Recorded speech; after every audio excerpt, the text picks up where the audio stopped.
We may be seated. God bless the Federal Republic of Nigeria, and God bless NAPE.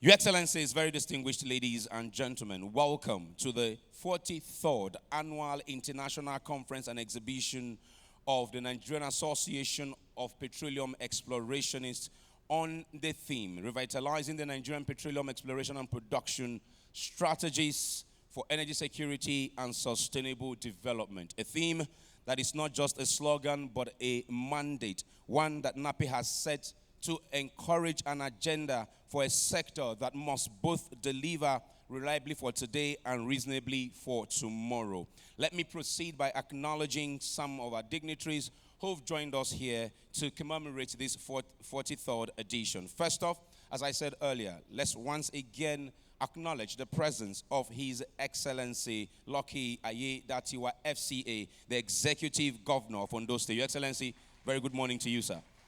Make the applause better. Make the applause better. He has honored us with his presence. Thank you, sir. Of course, we also joined by the representative of His Excellency, the Governor of Lagos State, the Commissioner for... He will be joining us shortly.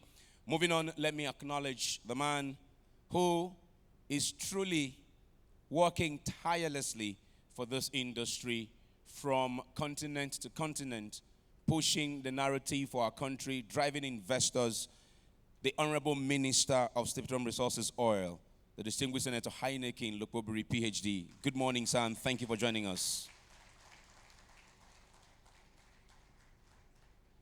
One of those very rare occasions when you have a thoroughbred industry professional at the helm as board chairman of our national oil company is what we have in this era. I'd like to acknowledge the chairman of the board of NNPC Limited, Engineer Amadou Kida Musa. Good morning, sir.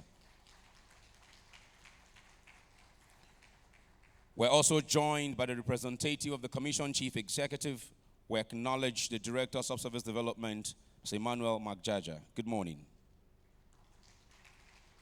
The ES of NCDMB, Engineer Felix Omashola Ogbe, FNSE, is represented by Barrister Dan Esweme Kikili, GMHCD. Good morning.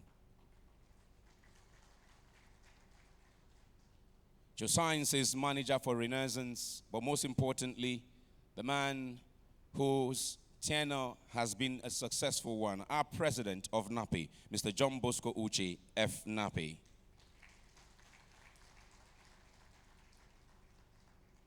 Beba Reza herself, the one who is truly changing the game of the conference. We acknowledge our President-elect, Mrs. Olajumoke Cecilia Ajayi, FNAPE.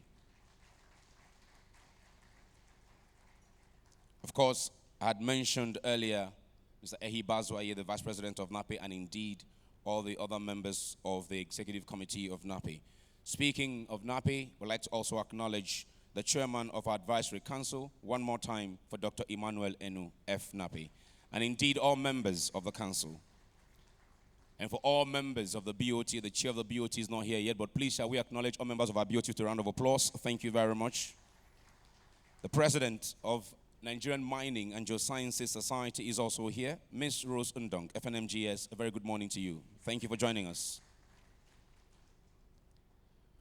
Chief Executive Officer of Seplat, Mr. Roger Brown, represented this morning by the Chief Operating Officer of Seplat Energy PLC, Mr. Sam Izugwori. A very good morning to you and thank you for joining us. Today, we will be giving, at some point in this ceremony, NAPE's highest honor of Arret Adams. And the number of Arret Adams past winners who are in the room. We'll deal with that a little later. But let me acknowledge the likes. I've acknowledged one earlier as our advisory council chair, of course. The likes of Mr. Austin Avru, the chairman of AA Holdings. A very good morning to you. Please, a round of applause. The likes of Dr. Lai Fatono, FNAPE. We acknowledge all the others, and indeed our fellows and past president. We acknowledge all of you. We acknowledge all of you. One of the excellent work done in this year's conference, if you can please go to the slide that has the exhibitors. Please go to the slide of the exhibitors. Technical. One of the excellent work done this year by the president-elect and her team is the number of sponsors that we have this year. And in the titanium category, you would see we have quite a number of companies. Usually, I would want to acknowledge all the CEOs in that category, but time would fail us. But please give all of them, our sponsors, a resounding applause, please. Thank you very much. And congratulations to the sponsorship committee and the conference chair. Congratulations. Thank you all. Time will fail me to acknowledge all of you by name.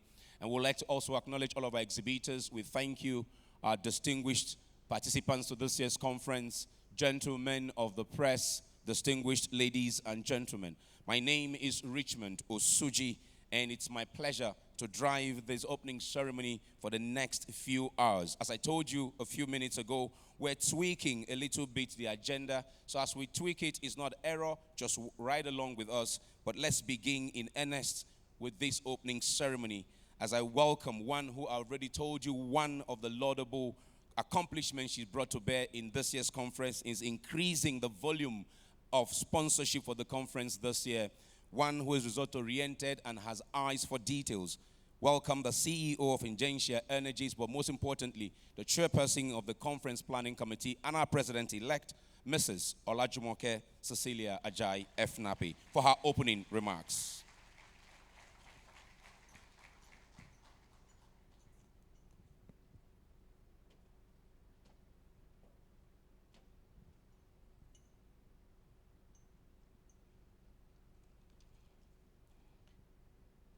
The Executive Governor of Ondo State, His Excellency, Dr. Orimisan Ayedatiwa, FCA. The Executive Governor of Lagos State, ably represented by the Honorable Commissioner for Energy and Mineral Resources, Mr. Biodun Ogunleye. The Honorable Minister of State for Petroleum Resources, Oil, of the Federal Republic of Nigeria, Senator Enikin Lopobiri. Engineer Amadou M. Kida, Non-Executive Chairman, NNPC Board. The Chief Operating Officer of the sponsoring company, Seplat Energy, Mr. Samson Ezugwori. Permit me to adopt the already established protocol. It gives me great pleasure to welcome you all to the 43rd Annual International Conference and Exhibition of the Nigerian Association of Petroleum Explorationists. The theme of this year's conference, Revitalizing the Nigerian Petroleum Exploration and Production Strategies for Energy Security and Sustainable Development, speaks to the heart of our industry's next chapter. For decades, our basins have continued to be explored and our reservoirs are still being produced. Today, many of these assets lie in the capable hands of indigenous operators who now carry the responsibility of sustaining and expanding Nigerians' energy legacy. This is the true essence of revitalization, to go beyond sustained production, to search deeper and unlock value where others once stopped. The year 2025 is an exceptional, especially momentous one, as NAPE proudly celebrates its golden jubilee, having just concluded 5 remarkable decades of impact. We now stand at the threshold of another 5 decades, an era that will demand renewal, resilience, and reinvention. From our humble beginning in 1975, when a few passionate geoscientists envisioned a platform to promote knowledge sharing and collaboration, NAPE has grown into one of the largest geoscience professional associations in sub-Saharan Africa. We stand today as a beacon of excellence, guided by a vision to be the premier professional petroleum geoscience association that drives sustainable energy development. Building on the high-impact legacy of previous editions, This year's conference kicked off with a NAPE golf tournament on Saturday, November 1st in Uyo, a fitting way to set the tone through camaraderie, networking, and shared enthusiasm among industry professionals. The pre-conference workshop followed on November 5th in Lagos with a theme, Recent Trends in Divestment and Acquisition in the Nigerian Oil and Gas Industry, Near and Long-Term Implications. The season, which featured Engineer Ademola Adeyemi Bero, Managing Director, CEO, First E&P Limited, and Nigerian's Governor to OPEC as the keynote speaker. Explore the evolving dynamic of asset transfers, highlighting both the challenges and opportunities that come with Nigeria's growing wave of divestment and the increased role of indigenous operators. A series of pre-conference programs have set the stage for what promises to be an exceptional week of learning and engagement. The virtual field trip, which held on November 7th, explored the Calabar flank in perspective, insight into Atlantic rifted margin petroleum system. We held 8 pre-conference short courses on 8th and 9th of November, and the President's Night held on the evening of 8th November, where those who have contributed to the progress of this association in this year was recognized. We had our icebreaker and cocktail yesterday evening, where members relaxed and unwind network ahead of the conference.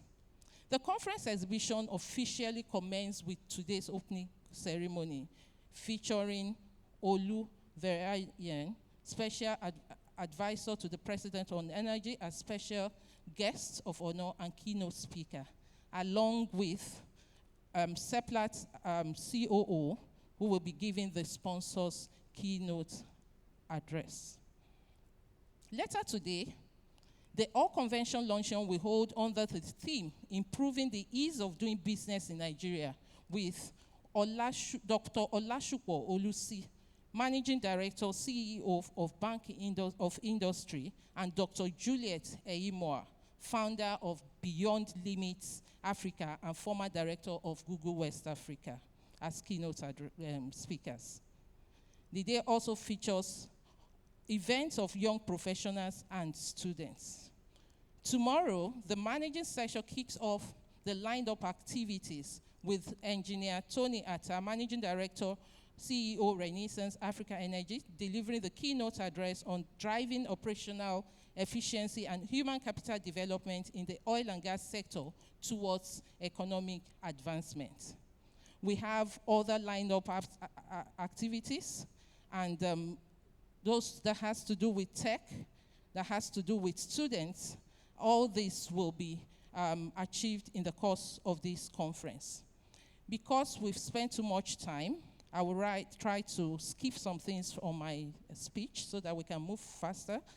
But I won't forget to mention the African Night that will be happening tomorrow. It presents a celebration that brings together music, dance, fashion, food, storytelling, offering guests an immense experience into the heart and soul of Africa. On Wednesday, November 12th, one of the new initiatives of this year's conference, the NAPE Finance and Investment Forum, themed From Rig to Retirement, will spotlight the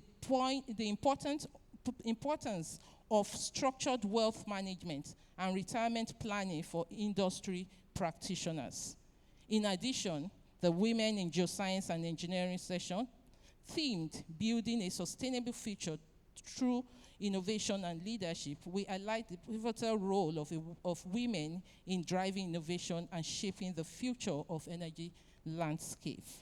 We have several technical sessions, which will commence on Wednesday and end on Thursday, where we look at case studies, discussion of industry-specific innovation, research findings, best practices, and technological advancement. The conference also provides opportunity for alumni of different universities to meet and unwind. On Thursday, we have the executive session in partnership with Energy Institute, which will hold November 13th with the theme, Financing the Future of Nigeria's Energy Sector, Navigating Energy Transition and Driving Sustainable Development. To conclude this year's conference, November 13 is Awards and Recognition Night, which will feature the prestigious and celebratory highlights of the conference, dedicated to recognizing outstanding contribution, innovation, and achievement. At this point, I extend my deepest appreciation to all who made this conference and exhibition possible, our sponsors, about 50 sponsors, exhibitors over 60, delegates, and partners. Your support not only sustained the vitality of NAPE, but also strengthened its legacy as platform for knowledge, innovation, and collaboration. It is through your commitment that we can build on past successes and unlock new possibilities for the future of our industry. I also want to appreciate every member of the conference planning committee. We had almost 40 different subcommittees. Please permit me to call all those who work with me to make this conference a success to stand up for recognition. If you are in this room, kindly stand up. Please, can we put the camera on them? Let everybody see them. I wouldn't have done it alone without the support. And the secretariat staff, NAPE secretariat staff, if you are here, please stand up. A lot of sleepless nights. Thank you very much for making the work easy for me. So, as we look forward, let us remember that NAPE's greatest strength lies in its people. Professionals bound by a shared vision to continually push boundaries, champion knowledge, and drive Nigeria's energy future. Today, we will continue to ensure that NAPE not only thrives, but also inspires the next generation of geoscientists and energy leaders. On behalf of NAPE, I welcome you once again to this milestone 43rd Annual International Conference and Exhibition. Thank you for being part of our journey. Thank you for the role you continue to play in advancing our association, our industry, and our nation's energy aspiration. Here is another remarkable chapter in NAPE's story. I remain Olajumoke Ajayi. Thank you very much.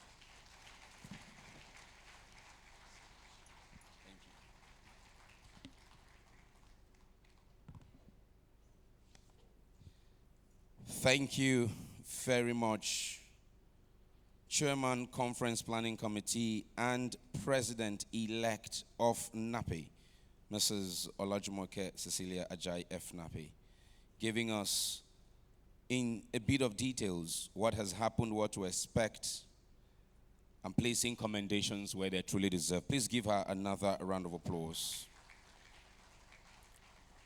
Before I proceed to the next remarks, let me remind NAPE members, which I believe is most in the room, that the AGM will take place this evening at 5:30 right in this room. So please keep that in your calendar, and again, be punctual. Thank you. Your Excellencies, very distinguished ladies and gentlemen, moving from the President-elect who has overseen the planning and execution of this year's conference to the President of NAPE, who is also a geoscience manager at Renaissance. Please welcome with me Mr. John Bosco Uche, F. NAPE.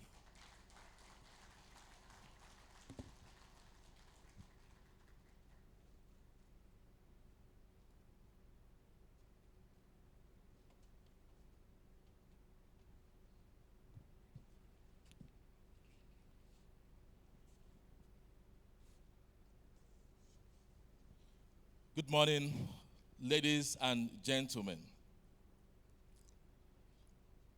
I know the protocol is already established, but permit me just to mention a few before I read my welcome address. The Executive Governor Ondo State, Mr. Lucky Ayedaotiwa, the Executive Governor of Lagos State, ably represented, the Honorable Minister of State Petroleum Oil, Senator Heineken Lopobiri, PhD, the chairman, the non-executive chairman, NNPC board, Engineer Amadou Musa Kida, and of course, our sponsor for this event, Mr. Roger Brown, CEO of Seplat, ably represented by Sam Ezubori. And let me then adopt other protocol already established. Distinguished guests, our dear distinguished members, fellows and past presidents, executive committee members, the AC, the Board of Trustees of NAPE, the members of the press here present, our special invited guests, ladies and gentlemen. It is with immense pleasure and deep humility that I welcome you all to the 43rd NAPE Annual International Conference and Exhibition of our great association, NAPE, taking place here at Eko Hotel in Lagos State. This year's conference holds special significance as we once again gather to exchange knowledge, exchange insights and innovations that will shape the future of our industry. Our conference theme, Revitalizing the Nigerian Petroleum Exploration and Production Strategies for Energy Security and Sustainable Development, is both timely and relevant. It underscores the urgent need for a deliberate and transformative approach in driving exploration and production, ensuring Nigeria meets its current energy demands, while at the same time securing a sustainable and prosperous future. Over the years, NAPE has consistently demonstrated to be the knowledge hub of Nigeria's oil and gas industry. Our members' expertise has driven discoveries, shaped policies, and built indigenous capabilities across the upstream sector. From the earliest discoveries in the Niger Delta to the ongoing efforts in frontier basins, NAPE's impact is evident in every chapter of Nigerian exploration story. Now, the challenges before us are very, very clear. Yes, Nigeria has recently experienced a recovery in oil and gas production, reversing the historical trend of decline. We are making progress towards achieving the 2030 3 million barrels of oil per day production and 12 BCF of gas. But however, exploration activities remain below expectations. We must replace reserves and unlock vast untapped resources and unappraised discoveries that are crucial to our energy security and economic resilience. We need to discover new oil and gas today to sustain the production of tomorrow. And therefore, to revitalize exploration, we must return to data-driven innovation, integrated basin analysis, and investment-enabling policies. Also, the regulators and the industry must work together to create the environment that attracts new investments, incentivize exploration, and unlock near-field and deep basin opportunities. Equally important is the need to embrace technology and digital transformation. Artificial intelligence, machine learning, advanced subsurface analytics to enhance exploration efficiency, reduce risk, and accelerate reserve replacements. As we pursue revitalization, we must not overlook the most critical asset, which is our people. The future of our industry depends on our ability to nurture and empower the next generation of geoscientists. Through our university assistance program, our NAPE mentorship initiatives, and student chapters, NAPE continues to build bridges between industry and academia, ensuring that our young professionals are equipped to sustain and lead the industry into the future. I now want to use this opportunity to call on all operators and service companies here in this room to embed the structured internship for our students from university, graduate training, and mentorship programs into their operational framework. Our human capital must be continuously renewed, as we cannot build a sustainable industry on an aging workforce alone. The energy transition is reshaping the global energy landscape. For Nigeria, the journey to net zero, which is by 2060, must be rooted in energy security, affordability, and national development. I want to re-emphasize here that natural gas remains not just a transition fuel, but of course a destination fuel. And with the right strategies, Nigeria can achieve both sustainability and economic growth. I therefore urge all stakeholders, the government ministry, regulatory agencies, academia, investors, and industry players to collaborate intentionally.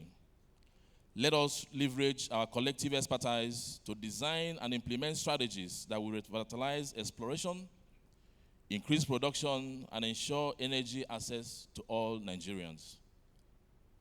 So before I end my welcome remarks, let me express my deep appreciation to the Conference Planning Committee, already recognized, the Executive Committee that have worked with me very actively in the last 1 year, our dedicated volunteers, our sponsors, exhibitors, and other partners who have made this conference possible.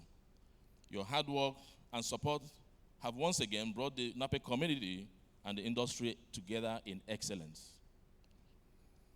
I also want to thank sincerely my employer, Renaissance Africa Energy Company, for full support and sponsorship during my tenure as president. Even though I'm ending in Renaissance, also good to mention that I became the president while working for Shell. So I also want to say thank you to Shell as well. To our distinguished fellows, our distinguished members, guest speakers, panelists, and participants, I welcome you to what promises to be a week of insightful discussions, meaningful connections, and actionable outcomes. I also want to thank my family, who also have to sacrifice their time they're supposed to have me, while I keep moving up and down to the north, to the south, east, and west doing this work. So I thank them especially for giving me that family backing as well. Thank you.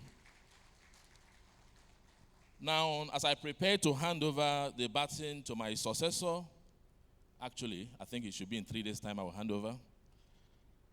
I do so with pride in what we have achieved together and gratitude to the opportunity to serve this great association, NAPE.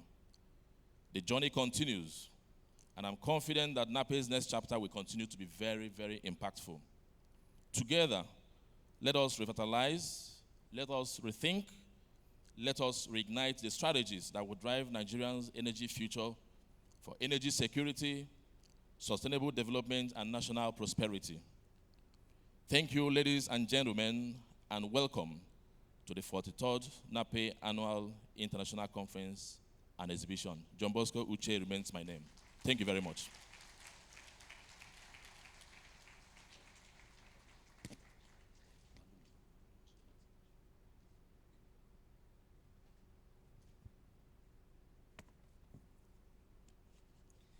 Thank you very much, President of NAPE, Mr. John Bosco Uche F. NAPE.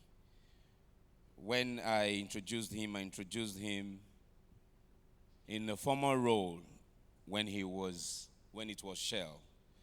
But currently, he's the General Manager in charge of exploration for Renaissance Africa Energy Company. So congratulations is in order. Please, one more time, a round of applause for the President. Your Excellencies, very distinguished ladies and gentlemen, still keeping it with the associations before we get into the detailed conversation for this morning. For the next 3 minutes, we will take a goodwill from the sister organization I spoke about earlier, the Nigerian Mining and Geosciences Society. Please welcome her president, Ms. Rose Ndong, FNMGS. Good morning, distinguished ladies and gentlemen. The Executive Governor of Ondo State, Seloki Aye Datiwa, please forgive me if I don't spell your name well. Thank you. The Executive Governor of Lagos State, as represented, the Honorable Minister Oil, Senator Heineken Lokpabiri, my former minister. You're welcome, sir. The keynote speech sponsor, Mr. Roger Brown, the CEO of Seplat Nigeria Limited, the NAPE president. Please, at this stage, I would please ask that you forgive me because I will stand on the already established protocol. Thank you. So on behalf of the council and the entire membership of the Nigeria Mining and Geoscience Society, NMGS, I bring warm greetings and felicitations to the leadership of and members of the Nigeria Association of Petroleum Explorationists on the occasion of your 43rd Annual International Conference and Exhibition of the association. This annual gathering remains one of the most significant platforms for the advancement of dialogue, innovation, and collaboration in the Nigeria's energy and geoscience community. The chosen theme for this year, Revitalizing the Nigeria Petroleum Exploration and Production Strategies for Energy Security and Sustainable Development, is very visionary. It underscores the urgent need to reassess our approach to petroleum resource exploration and production activities in the face of global energy transition, climate imperatives, and our country's quest for economic resilience. As geoscientists, we share a common mandate to apply knowledge, technology, and innovation for sustainable utilization of our abundant natural resources. The synergy between the petroleum explorationists, mining engineers, and other geoscience professionals is vital in driving national development and achieving energy security and environmental stewardship. Indeed, collaborations across our professional bodies will ensure that Nigeria adapts to global energy dynamics and as well leads with solutions anchored in science, sustainability, and strategic foresight. I commend NAPE for consistently promoting excellence in the practice of geosciences and in the creation of opportunities for sharing of knowledge among the professionals, academia, industry, and policymakers. Your commitment to capacity building and the advancement of the geoscience profession continues to inspire the wider geoscience community. As we deliberate during this conference, I urge all the participants to explore actionable avenues that will transform our petroleum exploration and production initiatives, align with renewable energy strategies, and foster inclusive and sustainable growth for Nigeria and Africa at large. I won't take your time, so I will, in conclusion, I'll say once again, I congratulate the leadership and members of NAPE for organizing this landmark event and wish you very fruitful and impactful outcomes that will shape the future of Nigeria's energy sector. But before I go, I would like to honestly express our gratitude as an MGS to the outgoing president, Mr. John Bosco. You have kept us closely with your activities. You've kept us, being part of your great association and to align with the activities that we do. Want to really appreciate you and say thank you to you. And I would like to also extend my welcome to my sister, the incoming president. I'm looking forward to working even closer with you towards achieving common goals. I am happy for you, I really appreciate that you're the one. And I know that NAPE has been handed over into safe hands. Thank you so much. On that note, I would say please enjoy the conference. Thank you.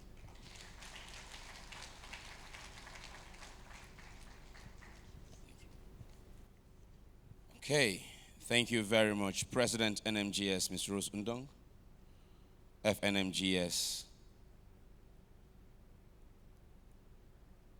Speaking there of the collaboration they share with NAPE.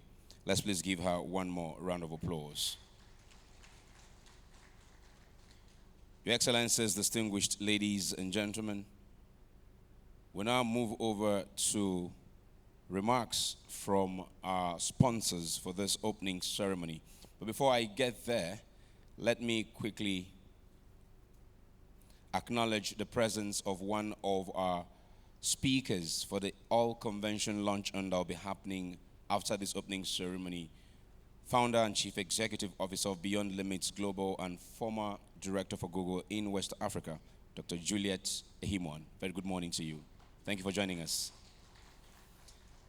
Moving on swiftly now to, by the way, speaking of our sponsors, can we please give our opening ceremony sponsor, Seplat Energy, a round of applause. Thank you for always doing this. A leading independent for always doing this. Now let's welcome, speaking on behalf of Mr. Roger Brown, Chief Executive Officer, the Chief Operating Officer, Mr. Sam Ezugori.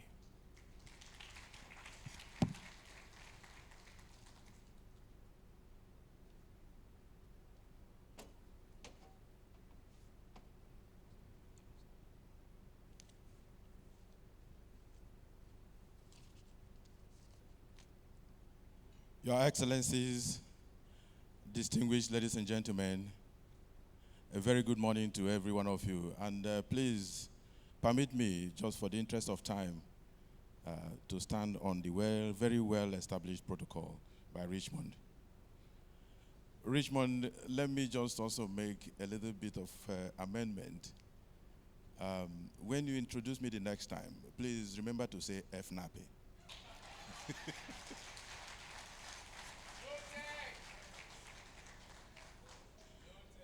All right. Your Excellencies, distinguished ladies and gentlemen, it is indeed a great pleasure for me to stand here in your midst at this point on behalf of the management and board of Seplat Energy to give this keynote speech as the key sponsor for today's event.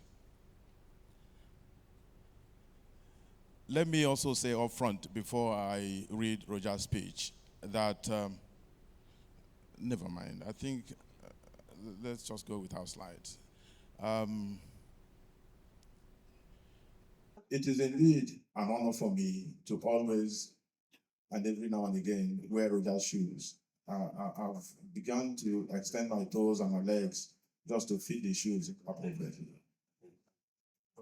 But that said, I think the event that we are here today, we are actually at a very turning point in the industry and globally. And the theme of this conference couldn't have come at a better time. If you look globally, the globe is going through transition. But then if you also come into our country, we're also going through some kind of transition, because you see the transition from IOCs in Nigeria to IOCs. The international oil companies are exiting the onshore blocks and handing over to a very well and capable Nigerian indigenous. So again, another indigenous oil companies and international oil companies. So it's very hard to make the distinction. But if you really want to then begin to unpack that a little bit, you'll see that we have a bit of challenge with the transition also globally, and a bit of challenge with the transition in country. The challenge we'll have in country is that we have to come across dealing with the key financial challenges, raising the required capital to deal with our industry, to resource and the development of our huge and enormous resources in country. But that comes also with some kind of opportunities, because for every challenge you invert is an opportunity. So it comes with an opportunity for us as Nigerians to develop Nigerian resources for Nigerians and by Nigerians. So again, ladies and gentlemen, as you are dealing with the challenges, please recognize that there are also opportunities that come with it. With this, I will say that we are at a pivotal moment in the industry, both globally and in country. But the imperative before us is very clear. For us as well, it is to build a very prosperous country. We need to build a prosperous Nigeria.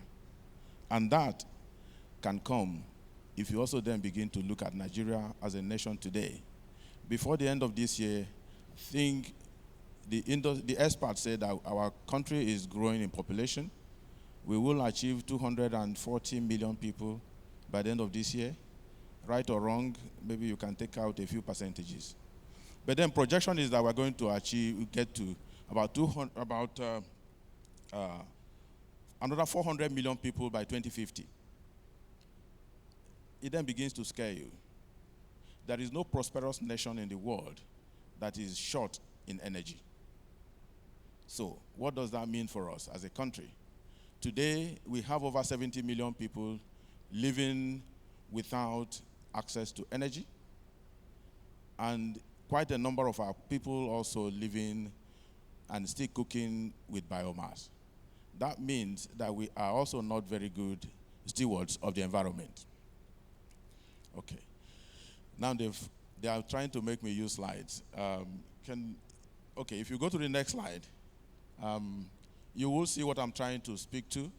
Population is going to grow to about 400 million people by 2050, and we are currently at about 237 million people. This presents its own challenges because there is no prosperous country in the world that is poor in energy. And if you see where we are today, with the poor access to energy, people still cooking with biomass, you can then begin to imagine what is going to happen by 2050 when our population grows to over 400 million people. Believe it or not, this is a problem. But if you go to the next slide, then we begin to unpack this a little bit. So for us to define the future for Nigeria production, at the center stage should be leadership, which is exactly what is being called upon every one of us here in the room today. Partnership with everyone, partnership in country and partnership globally. We need to partner with our government agencies, with our regulators, with our JV partners, but also we need to partner with the rest of the world, banks and the other parts of the industry globally, to ensure that we attract the required funding to continue to steward our business. And stewardship is very, very important. This is one area where it is also very important for us as a nation to begin to think about sustainability. Sustainability of our business, sustainability of our industry. There had been a lot of things, mistakes of the past cannot continue to be entrenched. How we relate with our neighbors. Neighbors, we call them in Seplat. People call them host communities. It's very critical. What do we do to ensure sustainable relationship with our neighbors so that you will continue to have access to operate and license to operate? Next slide, we then begin to deal with what exactly do we need to do as a country. At the center of this is that we have to have affordable and sustainable energy across village. If we don't do this, we have a very big challenge ahead of us as a country. And I would just like to end with a quote. If you go to the next slide. And I would like all of us to really, really take this very slowly. These are exciting times for our industry. And if you look at what is happening in the industry today, I think the NNPC hasn't been as good as it has been today in terms of defining and putting together both leadership and management of NNPC. In the past, and I would just make bold to say that in the past, we could travel from Lagos to Abuja to go and see the management of NNPC, and maybe 5 minutes to the meeting time, there will be a call of duty. But today, the leadership and management of NNPC will come to the industry. We started by bi-weekly, and now is monthly. Connect with the industry chieftains to define the future of sustainable development of our oil and gas industry. So again, thank you very much. That is very important. So the stars are lining up together for every one of us, and I will say, let us seize the moment, because when we seize the moment, then we would ensure that we lead with purpose, and we will ensure that we partner with integrity, and we will then ensure that we steward our resources wisely. Together, we can revitalize Nigeria's E&P industry, as its team says, and then we can then power a prosperous future for our country.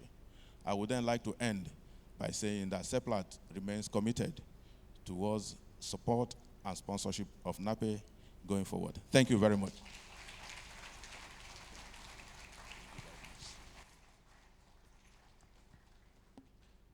Thank you very much, Chief Operating Officer of Seplat Energy PLC, Mr. Samson Ezugwori, F. NAPE. How dare me forget even when you are wearing the Medal of Honor? Can you imagine that? No, Ogasam, I will sue Richmond on your behalf, I promise you. But thank you. Please give me a more round of applause. Thank you very much. Your Excellencies, very distinguished ladies and gentlemen, from the sponsor, we now go to the keynote presentation for this opening ceremony. She had intended to join us in person up until late yesterday, when she was called up by the president to attend to other national matters.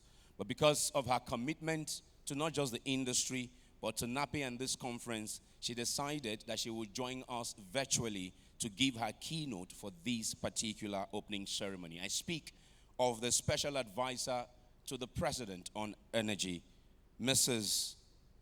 Vahayen, who is joining us now virtually. Please give her, yeah, it's a video, I beg your pardon, a video. She's joining us via a video playout. So let's give the screen our attention and listen to the keynote from Mrs. Olu Vahayen. Distinguished colleagues, captains of industry, learned geoscientists and engineers, members of the diplomatic and financial communities, students, and friends of Nigeria's energy family. Good morning. It is a privilege to stand before the custodians of Nigeria's subsurface story. NAPE has always been the guild where science meets strategy and where basin models become business models. Today's theme challenges us to do something audacious and necessary to revitalize exploration and production while delivering energy security and sustainable development. Not either or, but both, and now.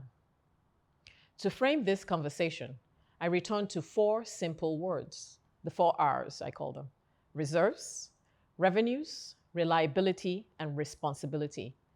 These 4 R's define our collective task and will be the yardstick by which Nigerians, investors, and more importantly, history will judge us. Number 1, reserves, rebuilding the opportunity set. Exploration is not a PowerPoint slide. It is a risk business. But risk has a price, and clarity is the discount. Since 2023, under President Tinubu's leadership, Nigeria has worked to restore that clarity. We're in a very dynamic energy landscape, with exciting developments emerging regularly across the world from our neighbors in Ghana and Senegal, who have joined the oil-producing ranks, to Namibia, on the other side of the continent, to Angola and its LNG ambitions, Mozambique with its 20 MTPA LNG project, and the outlier revolution unfolding in Guyana. What does this mean? The world is not standing still, and the countries will not wait for one another to catch up. For us in Nigeria, it means we must do more and move faster to attract exploration and production investment. And then investors have never been so spoiled for choice. The decisions they take will depend on clear, hard-headed assessments of where they can most easily deploy capital and achieve the best returns. That is why we have prioritized reforms that make Nigeria a destination of choice for upstream investments. fiscal reforms via the 2024 presidential directives that have now been codified, delivering competitive incentives across the entire value chain, from exploration to production, midstream and downstream infrastructure, and the stimulation of demand.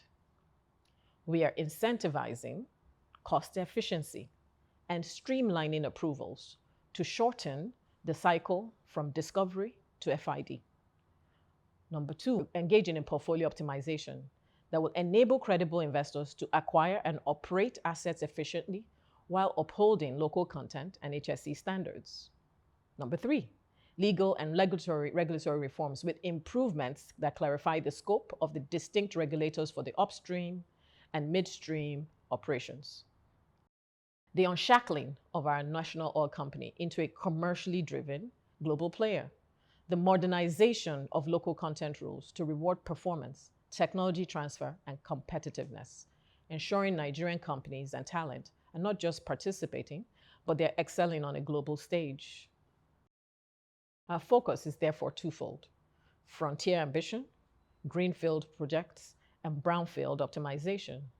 We will reopen acreage with fit-for-purpose terms, digitize and monetize geodata through a modern national data repository, and uphold contractual sanctity because investors fund wells, not uncertainty. Independence will also matter more than ever, but independent must not mean inert. Our journey to 3 million barrels depends on companies like Renaissance, Oando, Seplat, Iteo, Shoreline, and others moving beyond workovers and airfield drilling toward bold, large-scale greenfield developments, campaigns of the magnitude of Shell's Focado Siokri or ExxonMobil's Satellite Field and NGL projects that truly move the needle. At the same time, NEPL is now a critical lever for growth, and they only produce 220,000 barrels a day. That is less than 10% of our national production. But can it fund and execute the drilling campaigns needed to double that figure? And unlike the IOC era onshore, its JV partners can no longer carry an MPC. So we must ask the hard question: can an MPC deliver the incremental growth we need on its own balance sheet? If not, we must have the courage to restructure asset ownership and invite those who can deliver, credible operators with the technical capacity, the financial depth, and the governance discipline. Revitalization requires performance-based stewardship, not a sentiment. Number two, revenues. Bankable molecules move faster. You see, capital has options. It flows where it's welcomed, protected, and multiplied. In Nigeria, policy is translating into projects, and projects into cash flows. In just 18 months, we've unlocked over 8 billion in FIDs. Beta, Bonga North, and HI, with a clear line of sight to another 20 billion. These aren't signatures, they're shovels in the ground. We're commercializing gas through long-dated GSAs, anchoring LNG, pipeline gas to power, industrial offtake, expanding midstream infrastructure that turns stranded molecules into bankable assets. But our revenue agenda goes beyond exports. It is about domestic value creation. Gas to power to stabilize our grid, LPG and CNG to replace dirty fuels, petrochemicals and fertilizers to strengthen agriculture and build our industrial base, and a refining that ends import dependence and positions Nigeria as a reliable supplier, not just to Nigeria, but to West Africa. Every molecule we unlock should either earn or save foreign exchange, preferably both. Reliability is number three. Energy security that people can feel. Energy security is not a press release.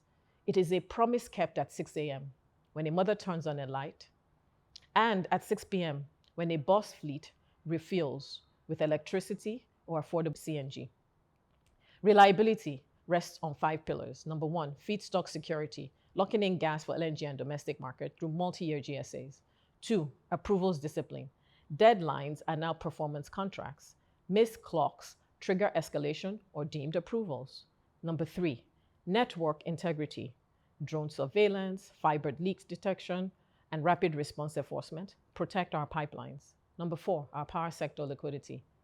Legacy debt resolution, targeted subsidies, restore investability. Number 5, regional integration. Deeper gas and power trade under WAP and the West Africa Gas Pipeline. Energy security is one of the 8 priorities of the President's Renewed Hope agenda. That is not an abstraction. It means better lives, reliable power, affordable fuel, jobs, and fiscal space for social investment. 4R, responsibility. The license to operate sustainable development, it is the thesis. Nigeria's path to lower emissions and higher value. Methane first is rapid abatement through LDAR programs, tighter flaring limits, flare to value schemes. Electrified options and renewables behind the fence. That means solarized flow stations and waste heat recovery. Good engineering and good economics. Stricter monitoring and transparent reporting in sensitive ecosystems. CCUS pilots that are tied to industrial clusters where carbon economics and geology align. Nigeria will remain a reliable oil supplier in a world that still needs oil, and the leading African gas hub in a world that needs cleaner, flexible power.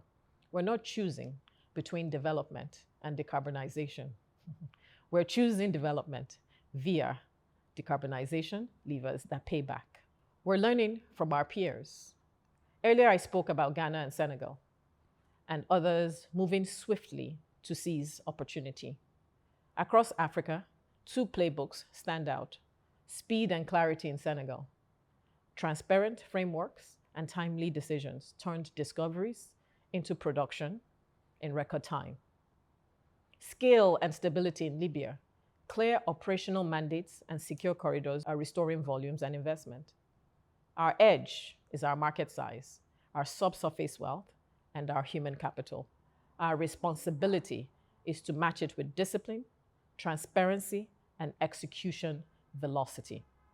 Local content with global standards that we are proud of. Nigerian hands that will help us build our energy future. But pride without performance is performative. We will accelerate skills so geoscience evolve into energy scientists, fluent across oil, gas, and CCUS, and even geothermal.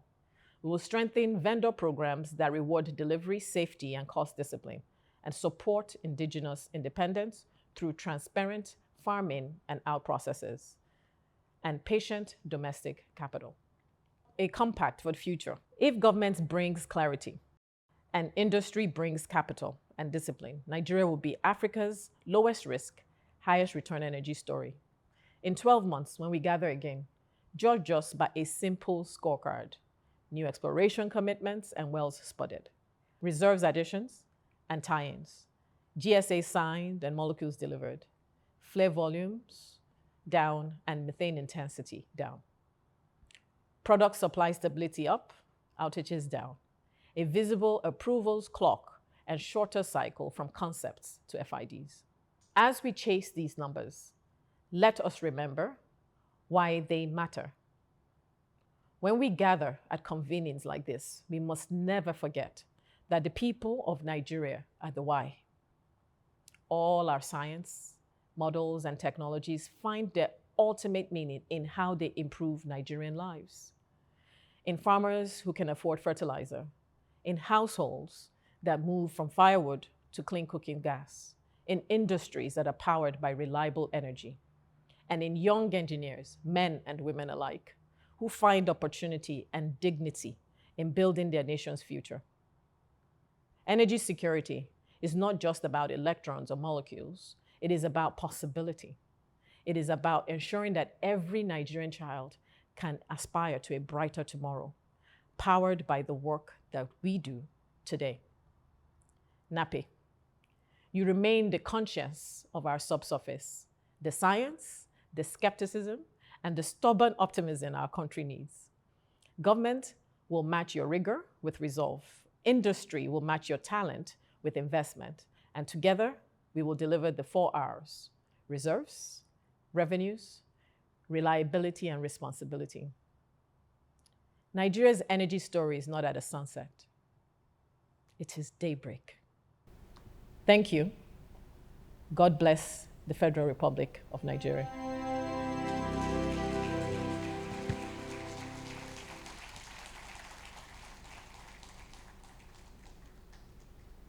love President Tinubu or hate him, he sure knows how to get the right pegs in the right holes. Please give our SA Energy another round of applause and abstention. Thank you. Government is bringing clarity, industry is bringing investment. NAPE, your stubborn optimism is needed now more than ever. Thank you. Your Excellencies, distinguished ladies and gentlemen, I'm appealing to the next set of speakers to please keep to the time that will be displayed on the screen on my left when they come on stage. Let's now take some remarks from our regulators. First off is our upstream regulator, Engineer Gbenga Komolafe, FNSE, CCE, who is not here, of the Commission, represented by Director Subsurface Development. I'd like to welcome Mr. Emmanuel Mark Jaja.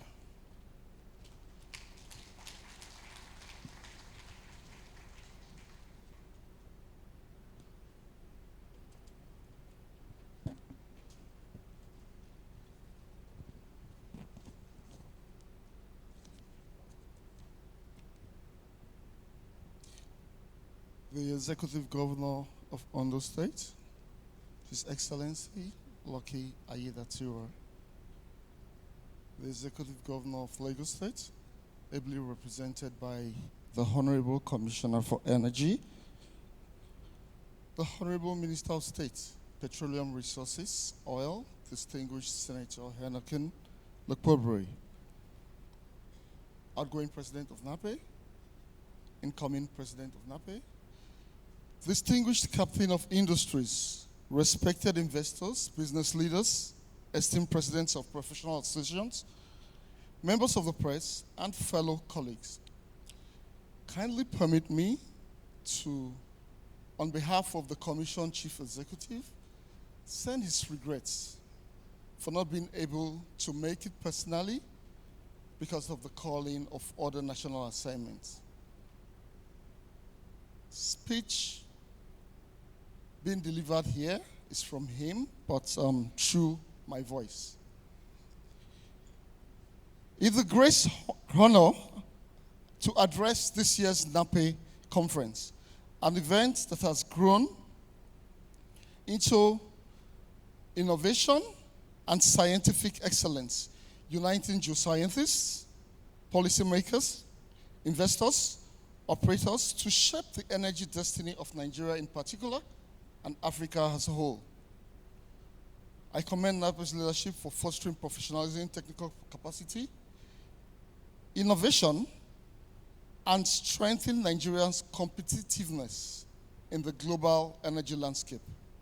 Building on last year's discussion on regulatory advancements, upstream opportunities, this year we focus on revitalizing the Nigeria's upstream exploration and production strategies for energy security and sustainable development, which is the term of the organization. We are the defining moment in global energy, one of transition, transformation, opportunity, and as nations pursue cleaner fuels, net zero ambitions, energy security remains the bedrock of national stability. Recent global disruptions remind us that a transition without security risks instability. For developing nations, the challenge is balance and how to balance sustainability with urgent needs to provide energy security access for millions of her citizens. Gas remains indispensable, supplying over half of the world's energy and partnering with renewables to meet global demand. The task before us is to invest wisely so hydrocarbon and clean energy coexist. For Nigeria and Africa, sustainable upstream investment is central. A secure, inclusive, and prosperous future. With our population projected to reach nearly 400 million, let me take the words of the CEO of Seplat. By mid-century, energy demands will rise supply by making hitherto unattractive acreages to become attractive. And finally, frontier basin development, leveraging Petroleum Industry Act to explore undeveloped basins. These initiatives reflect our integrated approach, anchoring growth on data, innovation, and credible regulatory frameworks. Nigeria's upstream renaissance is visible and measurable given these initiatives. Today, from a recount of about approximately 8 daily in 2021, we've hit the peak active rig count of about 40. We've seen major final investment decisions.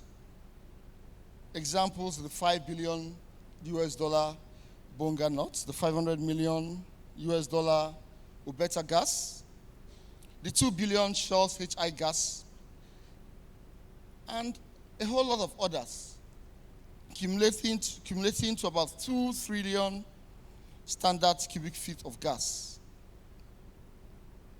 In 2025 alone, we've approved 43 field development plans to unlock approximately 1.7 billion barrels of oil and 7.7 trillion cubic feet of gas, backed by more than $20 billion of investments. Indigenous participation and local content continue to deepen through strategic acquisition deals exceeding well over $5 billion. These achievements affirm Nigeria's upstream sector. It's on a growth path befitting a premier energy club such as ours. While revitalizing production, we remain committed to responsible decarbonization and emission reduction. In the Commission, we've initiated the Nigerian gas flare commercialization program that seeks to capture all flare gas, process them, and commercialize them. We've also launched the Nigeria Upstream Decarbonization Framework, social responsibility embedded in the host community development trusts, has provided for in the Petroleum Industry Act 2021. Sustainability is not just environmental. It is about equity, inclusion, and peace. In conclusion, distinguished ladies and gentlemen, Nigeria stands at a defining moment in its energy journey through visionary reforms, world-class data systems, bold investment strategies, and renewed investor confidence. We are reclaiming our place as a leading global energy hub. By embedding sustainability, environmental stewardship, and social inclusion into our growth, we are laying foundation for a secure, inclusive, and prosperous energy future.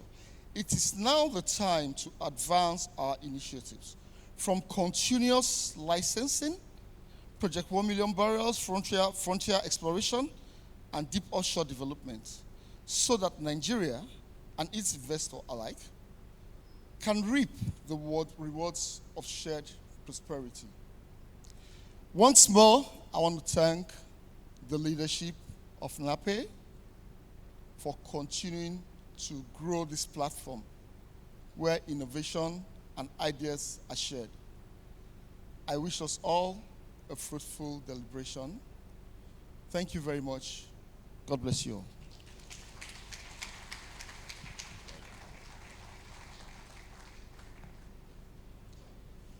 Thank you very much. Emmanuel Makjaja is the Director of Subsurface Development for NUPRC, speaking on behalf of the CCE. Let's give the Commission another round of applause. Thank you. Moving on from the upstream regulator, we go to the Nigerian content regulator of our industry. Engineer Felix Omashola Ogbe, Executive Secretary of the Nigerian Content Development and Monitoring Board, not able to join us, has sent in the General Manager, HCD, to speak on his behalf. Let's welcome Barrister Dan Isweme Kikile.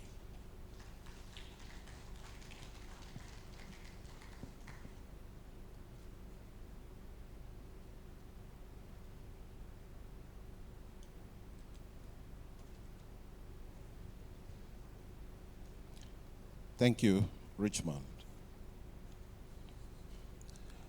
When the ES was invited, the letter stated that he had 10 minutes to speak. I've just been told by Richmond that it's 5 minutes. Incidentally, there is a prepared speech by the ES, and I'm not allowed to abridge it. So, with the kind permission of His Excellency, the Governor of Ondo State, His Excellency, the Governor of Lagos State here represented, the Chairman, NCDMB Governing Council, and Honorable Minister of State Petroleum Resources Oil, distinguished ladies and gentlemen, I'd like to read the ES's prepared speech.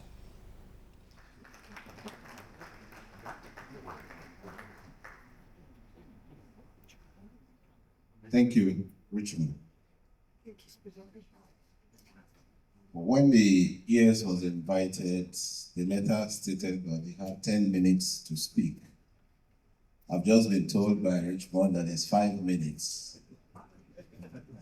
Incidentally, there is a prepared speech by the ES, and I'm not allowed to abridge it. So, with the kind permission of His Excellency, the Governor of Ondo State, His Excellency, the Governor of Lagos State here represented, the Chairman, NCDMB Governing Council, and Honorable Minister of State Petroleum Resources Oil, distinguished ladies and gentlemen, I'd like to read the ES's prepared speech. It gives me great pleasure to address this year's edition of the NAPE International Conference and Exhibition here in Lagos. The theme of the conference is indeed very appropriate as it addresses an important matter that is critical to our nation's growth and development. But let me first appreciate the outgoing president, Mr. John Bosco Uche, F. NAPE, for extending this invitation to me. I'd like to also congratulate the incoming president, Madam Olajumoke Cecilia Ajayi, F. NAPE, and to commend NAPE for your seamless transition over the years. I'd like to state that Nigeria is blessed with an enviable abundance of human and hydrocarbon resources. Our current reality, however, is that we currently produce about 1.7 million barrels of crude oil daily, and I'm sure that we can do more than that. We also have a combined in-country refining capacity of about 974,000 barrels per day, which was the data in early 2025. But with more refineries from BUA's 200,000 barrels per day refinery and expansion of existing modular refineries, we hope to surpass that number. Nigeria's current per capita electricity consumption stands at 144 kilowatt hour, 25th in Africa, which is a far cry when compared to that of Egypt, South Africa, and the United States, which are currently at 1,493 kilowatts, 3,247 kilowatts, and 12,000 plus kilowatts, respectively. All these show that there will be significant growing demands for gas and crude oil in our country. Hence, there is need to work towards increasing the gas and oil production. It is, however, gladdening to note that the industry is already positioning itself towards increasing gas and crude oil production, as there are currently over 40 active rigs operating within Nigeria, and it is projected to increase to 50 by the end of the year. And this is by no means through the dedicated leadership of the President of the Federal Republic of Nigeria, His Excellency Bola Ahmed Tinubu, GCFR, working with the Honorable Minister of State Petroleum Resources Oil, distinguished Senator Heineken Lokobri, and other members of the team. What these data points to is abundant opportunities in our oil and gas sector. Looking into the future as it relates to energy, the Africa Energy Chamber projects that the long-term oil supply potential of Africa will somewhat remain stable over the next 5 years at around 7 million barrels per day.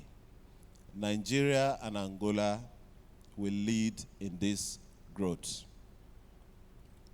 In the next 10 years, it is estimated that this will increase to 8 million barrels per day. This projection, marked with declining production in existing fields, but with new discoveries and new developments, they will channel the stable and ultimately increased production in our continent.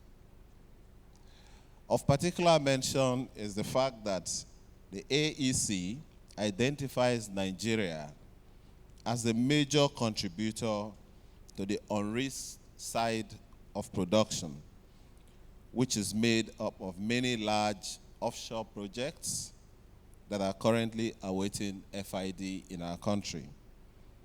Examples of these offshore fields include the Owowo West, Etan Zabazaba, and Bonga Southwest Aparo.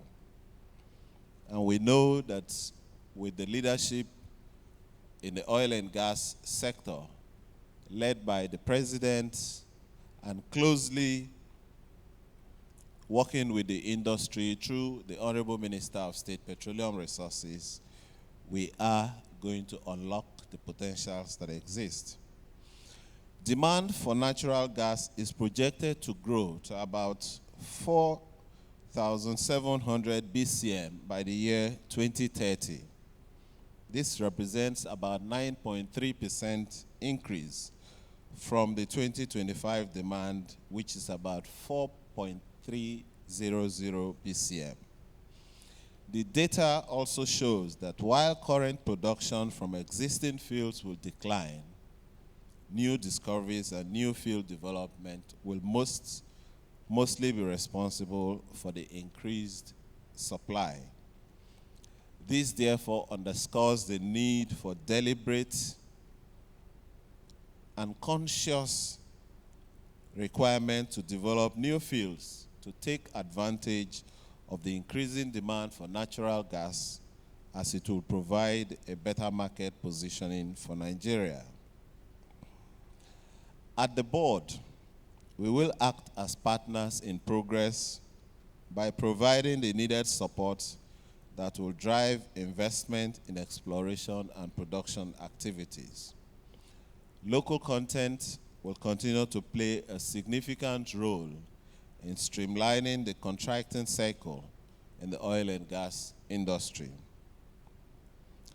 Through the presidential directives on local content implementation, we have effectively reduced our touch points in the contracting process from 9 to 5, thereby enhancing the efficiency of the tendering process. This singular act has, among other things, enhanced participation of local players in the oil and gas sector, promoted transparency and accountability, and achieved cost reduction in order to attract FDIs. So let me seize this opportunity to say to investors and other players in the industry that this is the right time to invest in exploration and production activities in Nigeria. You can be rest assured that the board will support you in this endeavor.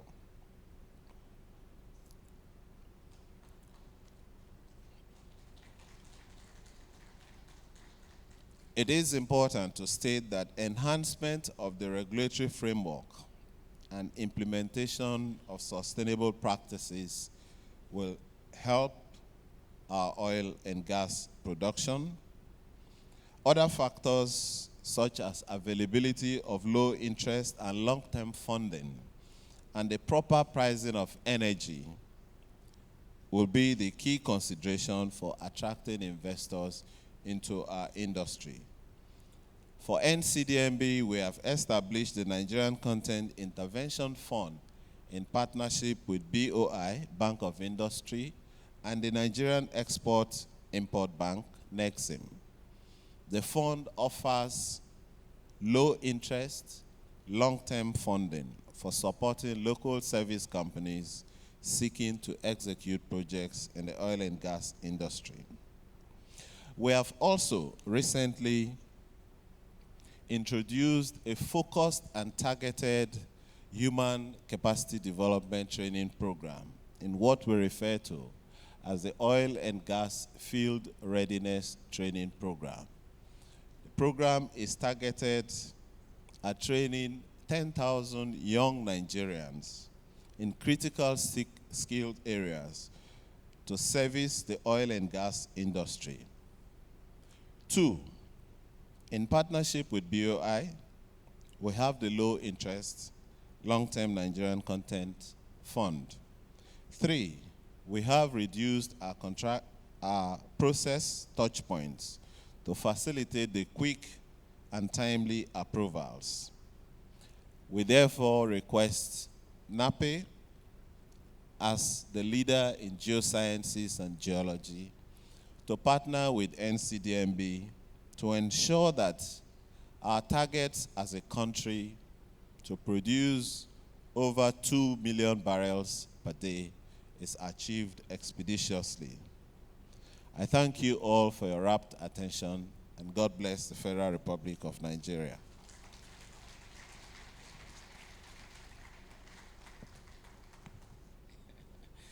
Thank you very much, Barrister Dan Esweme Kikile, General Manager HCD for NCDMB, speaking on behalf of his ES, Engineer Felix Omashola Ogbe. Please, another applause for the board. Thank you very much.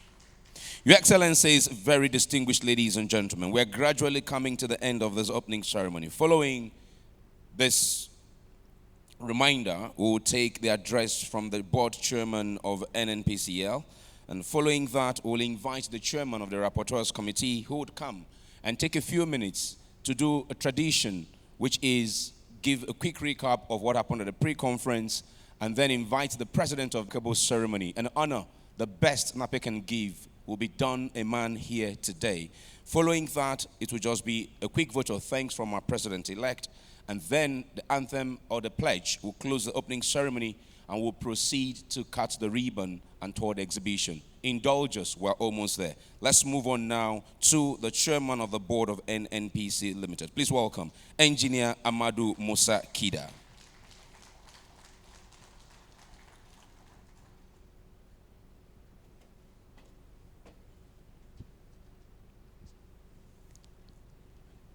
The executive governors of Ondo State, Lagos State, my Honorable Minister for State for Petroleum Resources, Oil. I'm quick to recognize my regulators here present, NUPRC and Nigerian Content Management NCDMB, sorry, I go back to NCD sometimes, even if in an MPC. My directors here on the board, special recognition to you. President-elect, my dear sister who has hounded me the last, 3 months for this day. Up to Saturday, she was counting down the minutes and the hours for me. I would want to thank you very much, ladies and gentlemen, for coming. Again, coming on behalf of NMPC, and I'm saying NMPC is your JV partner. So let me also use that occasion to welcome you. But I would want to first of all start by thanking the NAPE as represented for this invitation. Again, you are the reason why our industry thrives, or not. We all know you're the most expensive part of the business. You're the riskiest capital. When we look at how we spend money in our industry, that is where we can get it right, and that's where also some things can go wrong. You have been able to get us to this point. As exploration is concerned, I think we are not under any illusion that we can always do better. In the last decade, we have not done what we are supposed to do. Yes, we talk about our reserves, replenishment. We talk about trying to, hold the decline. But in an honest way, we have left a lot on the table. I'm encouraged by what I hear from industry experts and yourselves most especially, that we do recognize that Nigeria is at an inflection point where we are rededicating ourselves to more barrels, more reserves. But, and I liked what the essay to the president said, stubbornness of sticking to the goal. I do think and sense that this is what I feel. The global world oil and gas, the world of oil and gas in the world is looking at us. They think all through the chain of the people who are leading the oil and gas industry that Nigeria has a best leg forward at this time. And in saying that, I'm also conscious of the fact that, yes, it is true. I would hear the expectations of our true shareholders who are the Nigerian people on the streets, saying, if we don't all get it right at this time, then Nigeria will never work in terms of our industry. I start with a prayer, God forbid, but God helps only those who help themselves. And the journey is always by you guys in NAPE. Your job is to go in there, de-risk for us, and then allow us produce. This is the time for you. I know it's all about the people. When I say people, it's about us, engineers, being very diligent to our call or our calling. And I would also want to appeal to the ancestors of the industry, who I see very present here, and respectfully recognize their contribution, for us to make very deliberate steps in making sure that we leave a seat at the table for the youngsters, for the young people. It has to be very deliberate. deliberate to the extent that I think we should be able to say, look, I'm sitting in a chair for this long, and I would like to give somebody young this chair to not try it, but to sit on it in a permanent way. And I think that is where sustainability will come. I know it's a little uneasy for some of us who, you know, we like what we do, we are passionate in what we do, but I think we have to share. The message I'm really trying to pass here is that at NNPC, our motto is to collaborate with everybody and anybody, is to be your company of choice. NNPC Limited, we wish in the very near future to be a company that all of you are going to be very proud of, all Nigerians should be proud of. And when they see the NNPC Limited logo, they should see a reflection of their shareholding, meaning that, and again, when NNPC's name is called, it should sound like a goal that the Eagles, the national football team, would have scored against Brazil in a match. That's the kind of sentiments we want to provoke in you when they call NNPC Limited. And we'll get there. In 5 years, our vision is to be the African uncontestable energy company.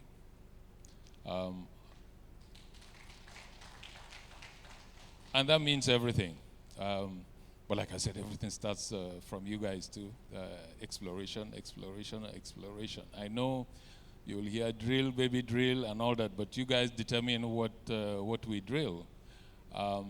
So I'm again bringing back the emphasis on collaboration between ourselves and NNPC in a very, very, very active way. We will be there to hold hands, to pull you out, and for you to also lead us sometimes in things that you do. They can be of benefit to all our JVs. On that note, I would want to wish you a very happy NAPE conference. Enjoy yourselves, and in a year's time, let us be able to count how many barrels you have been able to replenish, but let us count the barrels that we can produce in 5 or 10 years. Thank you.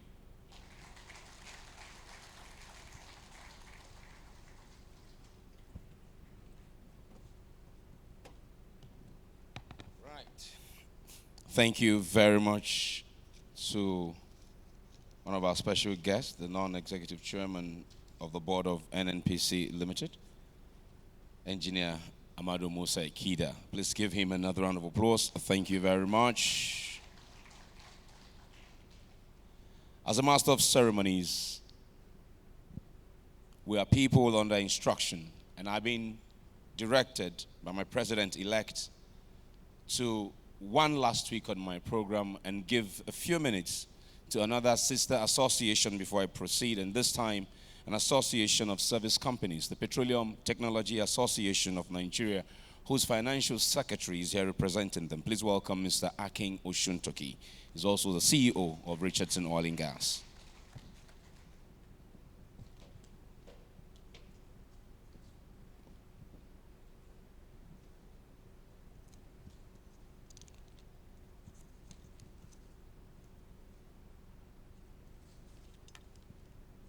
Your Excellencies, distinguished ladies and gentlemen, I bring good tidings from Engineer Wole Ogunsanya, members of the Executive Council of PETAN, and indeed all the member companies of PETAN.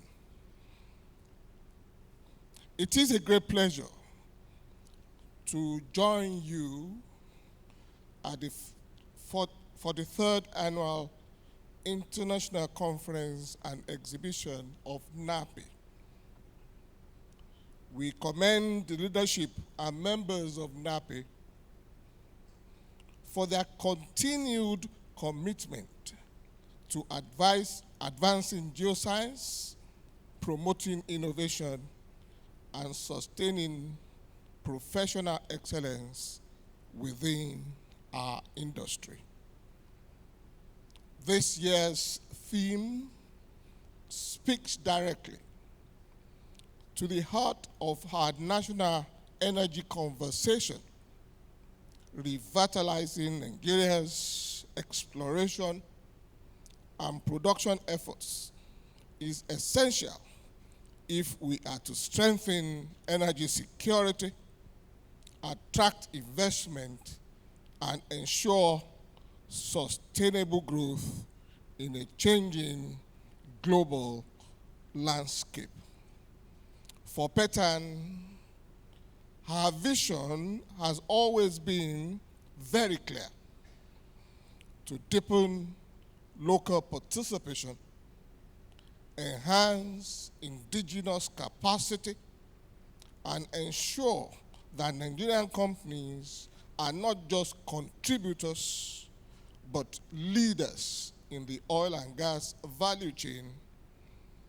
True revitalization must be driven by knowledge, innovation, and collaboration, anchored on the expertise and resilience of our people.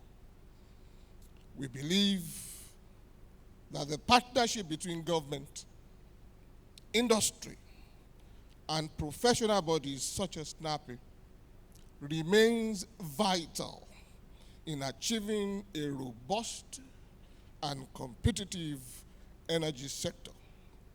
Petan is proud to stand alongside NAPE in promoting dialogue, capacity building, and the pursuit of technical excellence that will ensure Nigeria's future in the global energy space. We congratulate NAPE on this milestone of your annual conference and wish all participants fruitful deliberations and meaningful outcomes. Distinguished ladies and gentlemen, I thank you for your audience. Thank you very much.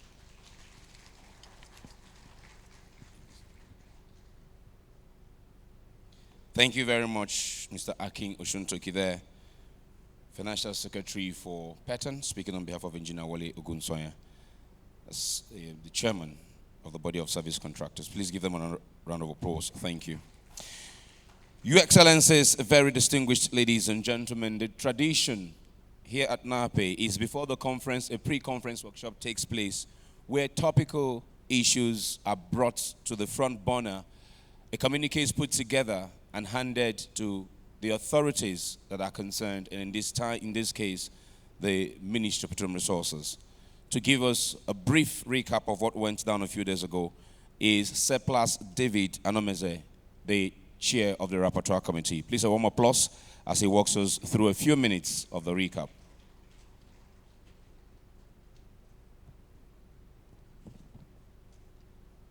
Distinguished ladies and gentlemen, all protocols duly observed. Good morning. All right, thank you very much. 5 days ago, we're here seated in a hotel with about 200 professionals to discuss on the theme, the trends in the divestments and acquisitions in the Nigerian oil and gas industry, looking at the near and the long-term implications. And here we'll have a lineup of speakers that were actually invited, both as speakers and panelists. We'll have Mr. Adeyemi Bello, who was actually the keynote speaker for the event, and we'll have other key speakers here highlighted. While the session was also moderated by our very own Mr. Toyin Akiosho. But something is very interesting here with respect to the targets that we've set for ourselves as a nation, with respect to the near-term target and the long-term target. So we have 2030 as a near-term target, and the long-term target, we're looking at 2045. So the interest is, yes, last year I was also here to present this communique, and we're looking at the 2030 mark. If we do our comparison, fair comparison about what we've achieved between last year and this year in terms of production, have we really made that impact in terms of progressive move from 1.5 million barrels to 3 million barrels? If you have the values as the last year, it was about 1.5 to 1.7, we're hovering around that. This same year was still within that same range. Then how or what is required of us for us to actually meet this 2030 mark of 3 million barrels if we continue to tiptoe in this direction. So all of these discussions have actually been discussed, and here I will showcase the key highlights of the discussion. Next slide, please. Yeah, to those in Lagos, this might be very familiar, or the visitors who are in Lagos, you might have seen a yellow and black bus like this. Something is very interesting in this bus, and it says, if your parents count on you, don't play the same game with those who count on their parents. It's something to think about. Next slide. So for the key points, there are key opportunities that we are looking at, or targets that the government have set to us.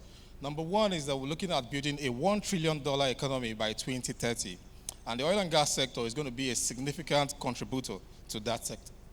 Also, the other part also is we're looking at building Nigeria as an industrial hub in the entire African space, meaning in the midstream and the downstream sectors, whatever operations that is going around in Africa, people will have to count on Nigeria as the number one place to be in. The same thing concerns factories, industries, and the rest of them that we're planning to do outside of the country. If you have any need for any of those services, we're bringing them back home so that Nigeria becomes an industry hub. The other part also is we'll have a renewed interest by the financial sectors to come back to start sponsoring or more or less financing the oil and gas sectors. We have the AFC, we have the AFD, and also have the Energy Bank coming up, showing that we have opportunities to actually do what we need to do from the financial space. But these companies have what they're looking out for as well. They're looking out for companies with strong corporate governance, companies with low-risk projects, and companies with good history. Now, looking at the challenges that has portend us not achieving this our goal is also very important to look at.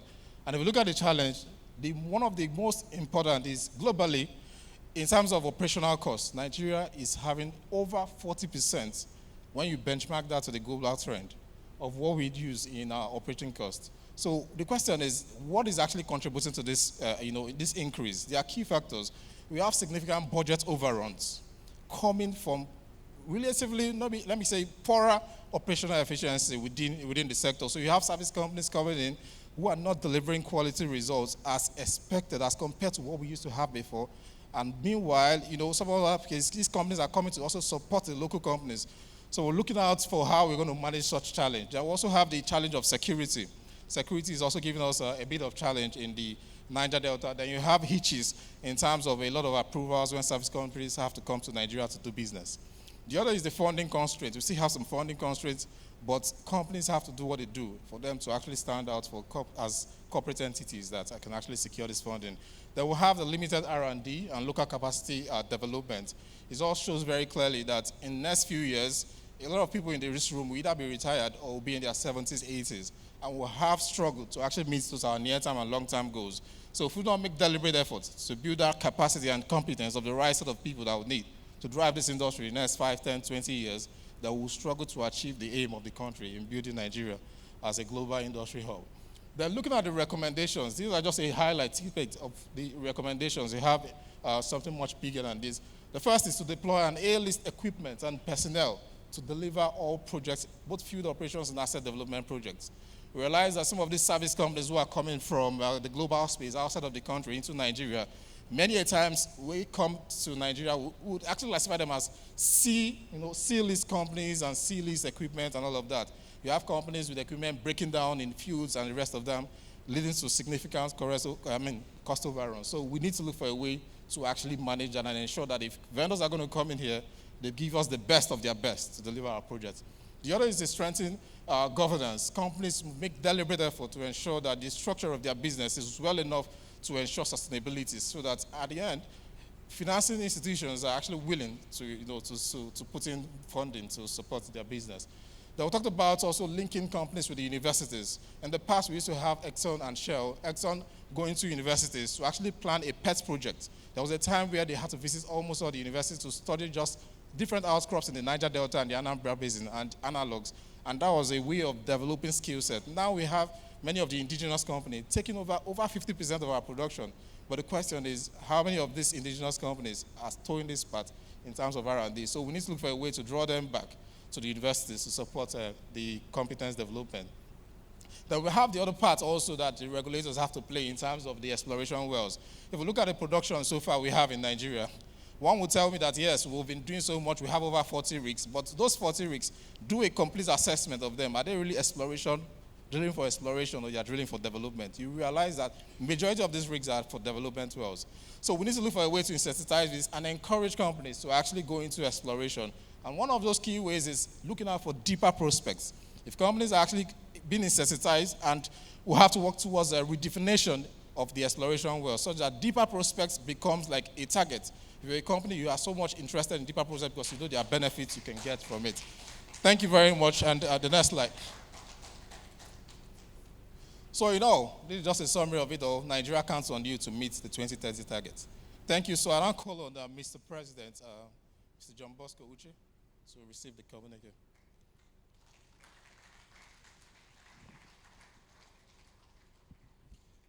Please, one more time for the Rapporteur Committee, led by David Anameze.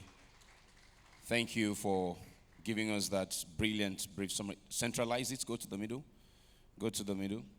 The committee wants you to take notes.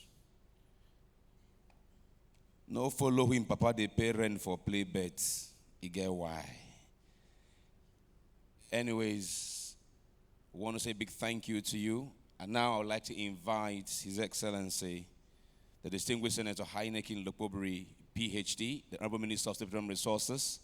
He will receive the communique from the President and then deliver his speech to. Please, a round of applause for our Minister.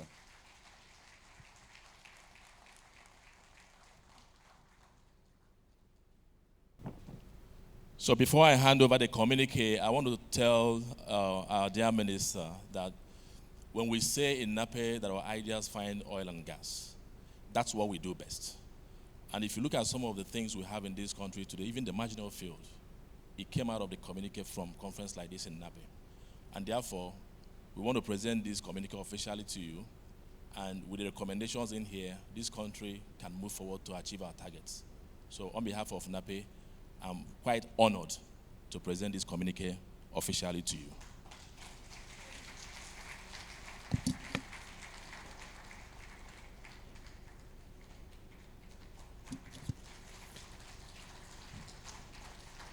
And the tradition continues from the founding fathers to the current president, and it's been handed over. Thank you, President. I'll pass the mic over to you now, Your Excellency, for your address. Thank you. Thank you, Suji. I don't know how you got here, because, what am I saying? So Suji was with me in Dubai, just 2 days ago, where we went to launch the sail away or the sail home of 40,000 barrels a day, capacity FPSO belonging to Oriental Energy. And I'm surprised to see him here. Maybe he has a private jet that takes him around the world. But I came into, Abuja yesterday, and then from the airport, I was dragged to another, jet, that brought me to Lagos yesterday. And it was as a result of the pressure piled up on me, by the chairman of the organizing committee. She didn't allow me to rest at all.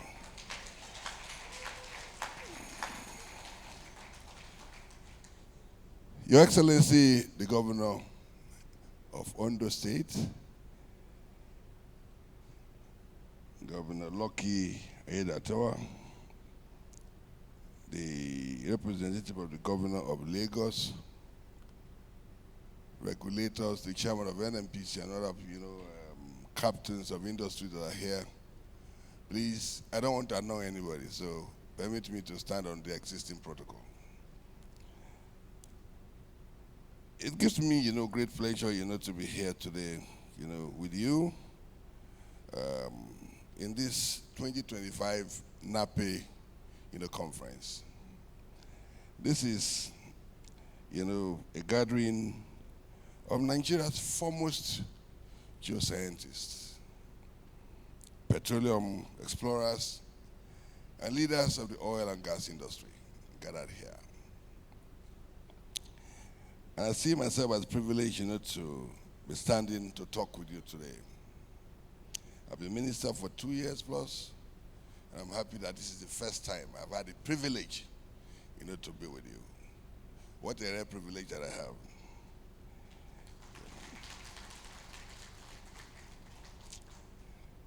I'm just a simple lawyer. I have nothing to do, with oil and gas. But over the past 2 years, I've decided to learn from you people. Because my responsibility is only to provide political leadership, for the industry.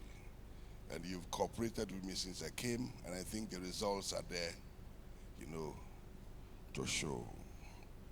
If you look at this year's, theme, revitalizing, the petroleum exploration and production, Nigerian petroleum exploration and production strategies for energy security and sustainable development. This couldn't have come at a better time than now. You'll agree with me that the global narrative is changing. When, President Bola Ahmed Tinubu, became president, and I was, privileged, to be appointed Minister of State Petroleum, the narrative has to do with energy transition. And that certainly slowed down investments in this sector. Some people who were proponents of net zero, some people, from the United Nations, specifically the International Energy Agency of the United Nations, came up with this idea of net zero. Abandon your oil and gas resources in exchange for handouts. But that narrative has changed now. The current position from even the IEA is that the world will experience energy crisis unless we invest a minimum of $700 billion per annum for the next 25 years. Because the projection is that the world population will increase by another 2 billion. Most of this population will live in urban cities that will require energy. The data available that you know better than me shows clearly that for the foreseeable future, oil and gas will still be the dominant source of energy.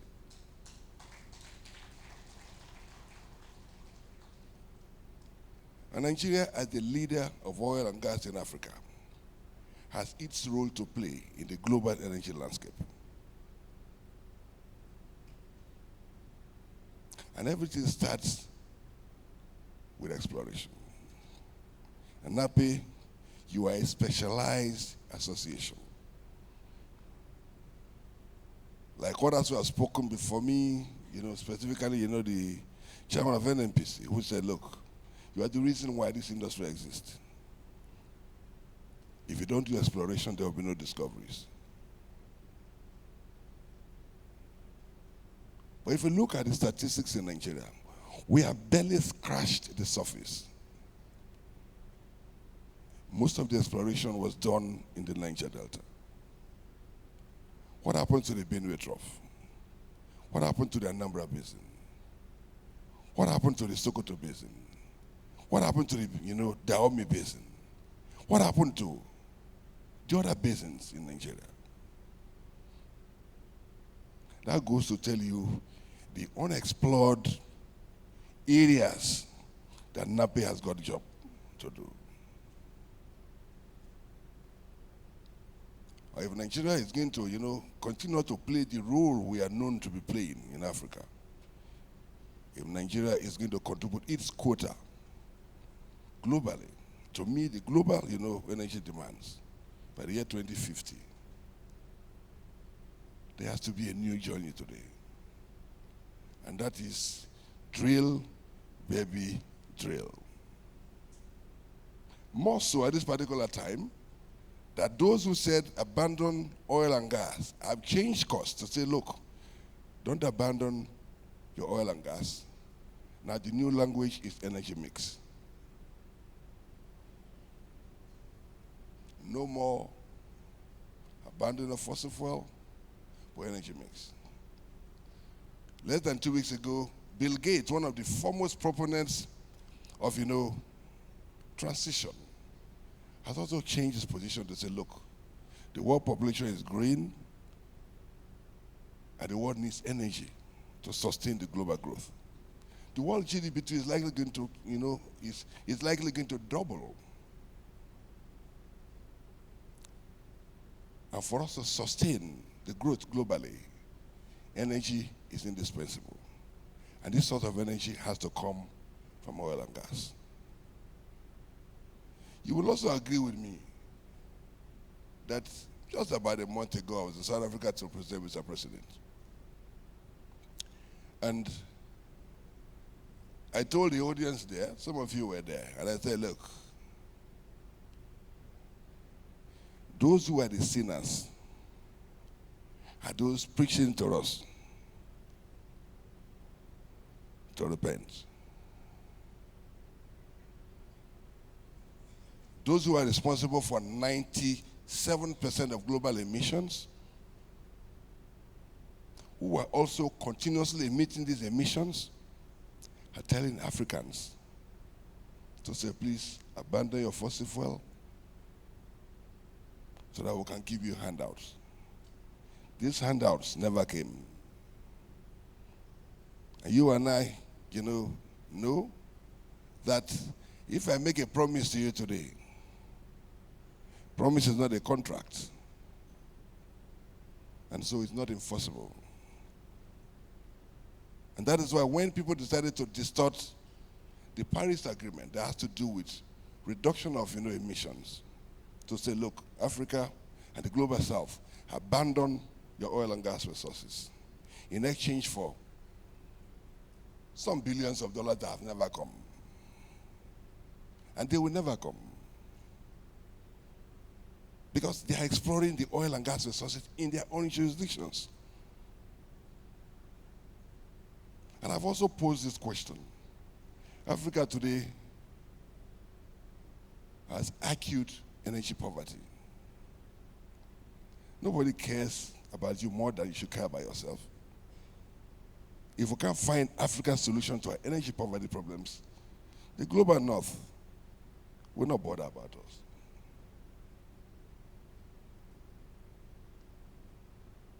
And the truth of it is that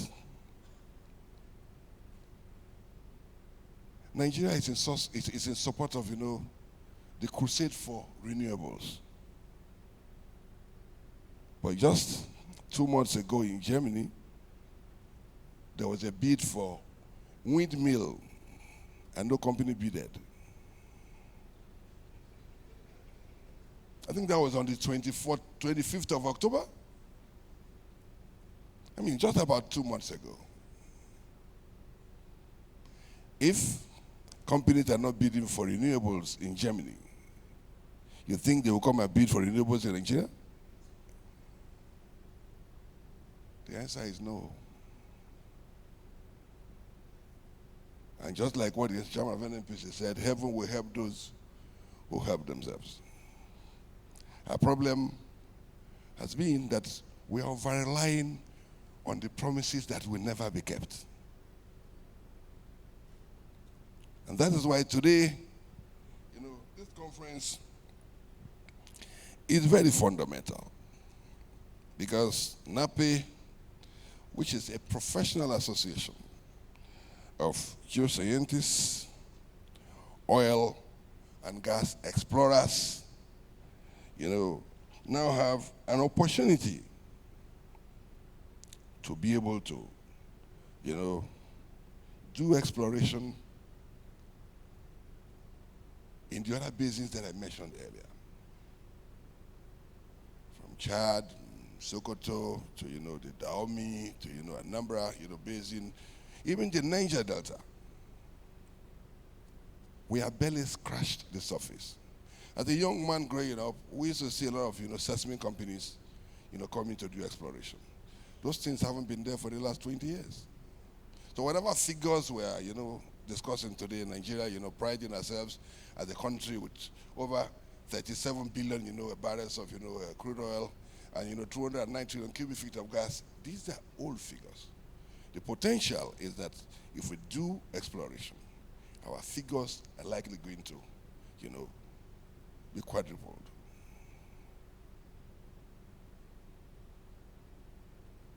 And as a government led by President Bola Ahmed Tinubu, who specifically,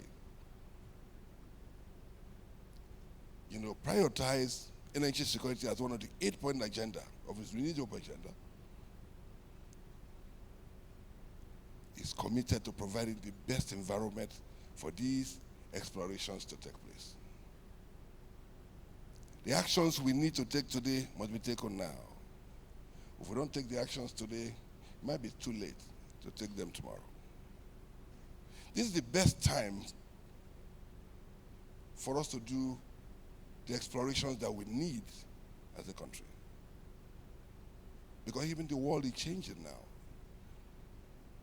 Those proponents of transition are now saying that please explore your oil and gas resources. In fact, specifically they said we need to spend a minimum of $540 billion per annum if the world is going to avoid energy crisis by the year 2050, which is not 25 years. If you have a son who is 25 years, he's still a young man. So don't think 25 years is far. And I pray that our population, figures that are projected are correct. Because sometimes some people will say 500 million, some people will say 400 million. I'm praying for the day that we can get accurate population figures so we can also plan with. But let's even take, for the case of, for the purpose of this argument, that our population will be about 450 to 500 million. People will say Nigeria will be the third most populous country in the world. This new population will live in the townships that will require energy. And if today we can't provide the energy needed for Nigerians today, you can imagine the problem that will be caused then. And no economy can grow without energy security. And that is why I'm happy, to be with you, today. And also to commit, as government, that we are committed, to partner with NAPE to ensure that together, we do what is expected to increase the level of exploration that will give us the expected results, of providing sufficient energy, not just for Nigeria, but for the rest of Africa.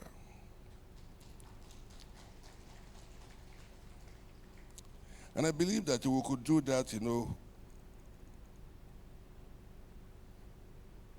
by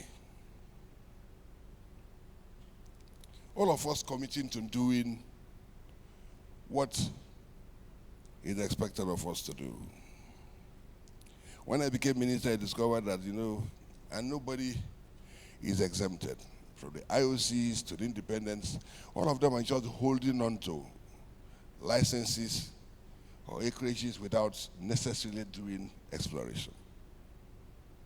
And that was why, as a government, we decided that, look, the time has come for us to, implement those parts of the PIA that says drill or drop. Meanwhile, as minister, I am the door. I see both outside and the inside. And I see those who have capital knocking at my door looking for available fields to make investments. And those who are marginal fields, most of them are just taking them as souvenirs. And so they are not contributing to, the energy, security that we're talking about.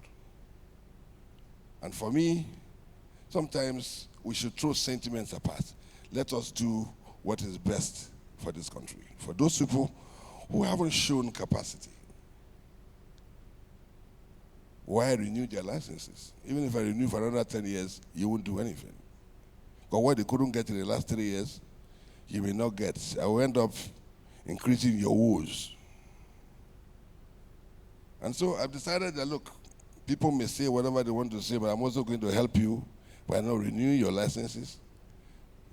So that we'll give those same licenses to those who have proven capacity to be able to, invest in those fields for the benefit of, Nigerians. So, distinguished ladies and gentlemen, I know that we have, under the PIA, the Frontier Exploration Fund, domiciled, with NUPRC. That fund itself has to be used now for the purpose for which the PIA had created it. Since I became minister, we haven't placed much premium on using the frontier exploration funds to finance exploration in these basins that are largely unexplored.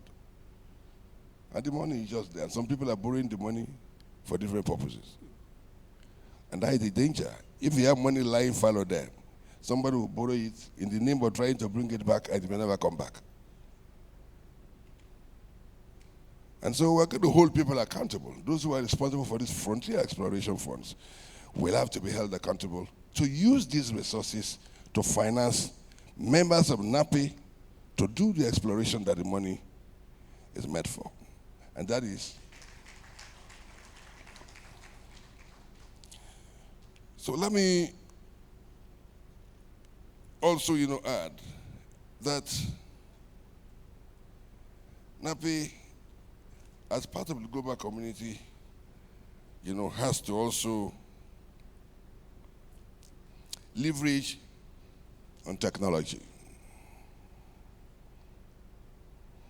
The old ways of doing things may not give you the kind of results that, we need. So NAPE has to, invest in technology, digitalization, and advanced analytics, so that we can give us the results that we need,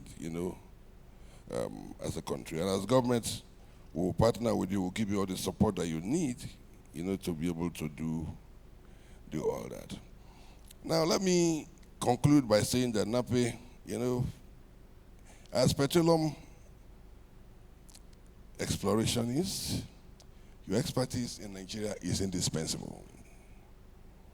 If we have to maximize the resources that we have as a country, NAPE will have to play that special role with your expertise. You are the innovators who discover new reserves. You are the scientists who interpret our subsurface. And the professionals who ensure that production, translates to sustainable production. And so, as minister, I'm challenging NAPE to please live up to your responsibility of exploring our basically unexplored, basins so that we can increase our reserves and then prepare Nigeria to play the role we need to play in the global stage. Distinguished ladies and gentlemen, let me conclude by saying that with a change in the global narrative of baby drill, drill, baby, drill, I beg your pardon. NAPE should be ready to partner with government and other stakeholders to do what you were specifically formed 50 years ago, to do. And you have government, the Minister of Petroleum Resources, and the agencies as your partners in this crusade. And be rest assured that the communique that you have given to me will be delivered to President tomorrow. Who is the Minister of Petroleum? We are only field workers, who are privileged to be sent by Mr. President. So the communique you have issued will be delivered to him, tomorrow. And the President is committed, to giving priority attention to anything that concerns the energy sector. So ladies and gentlemen, thank you very much for the opportunity given to me to speak to you. And I believe that by the time we gather in the next 1 year, the story will be different from what, we have heard today. Thank you, and may God bless you. President, please come. We want to present the plaque, our speaker's plaque, to the Honorable Minister. Rita, can I have the speaker's plaque? The speaker's plaque for Senator Lukobri, real quick. All right. Please centralize it. Please give him one more round of applause. Thank you, sir, for finding the time to join us now.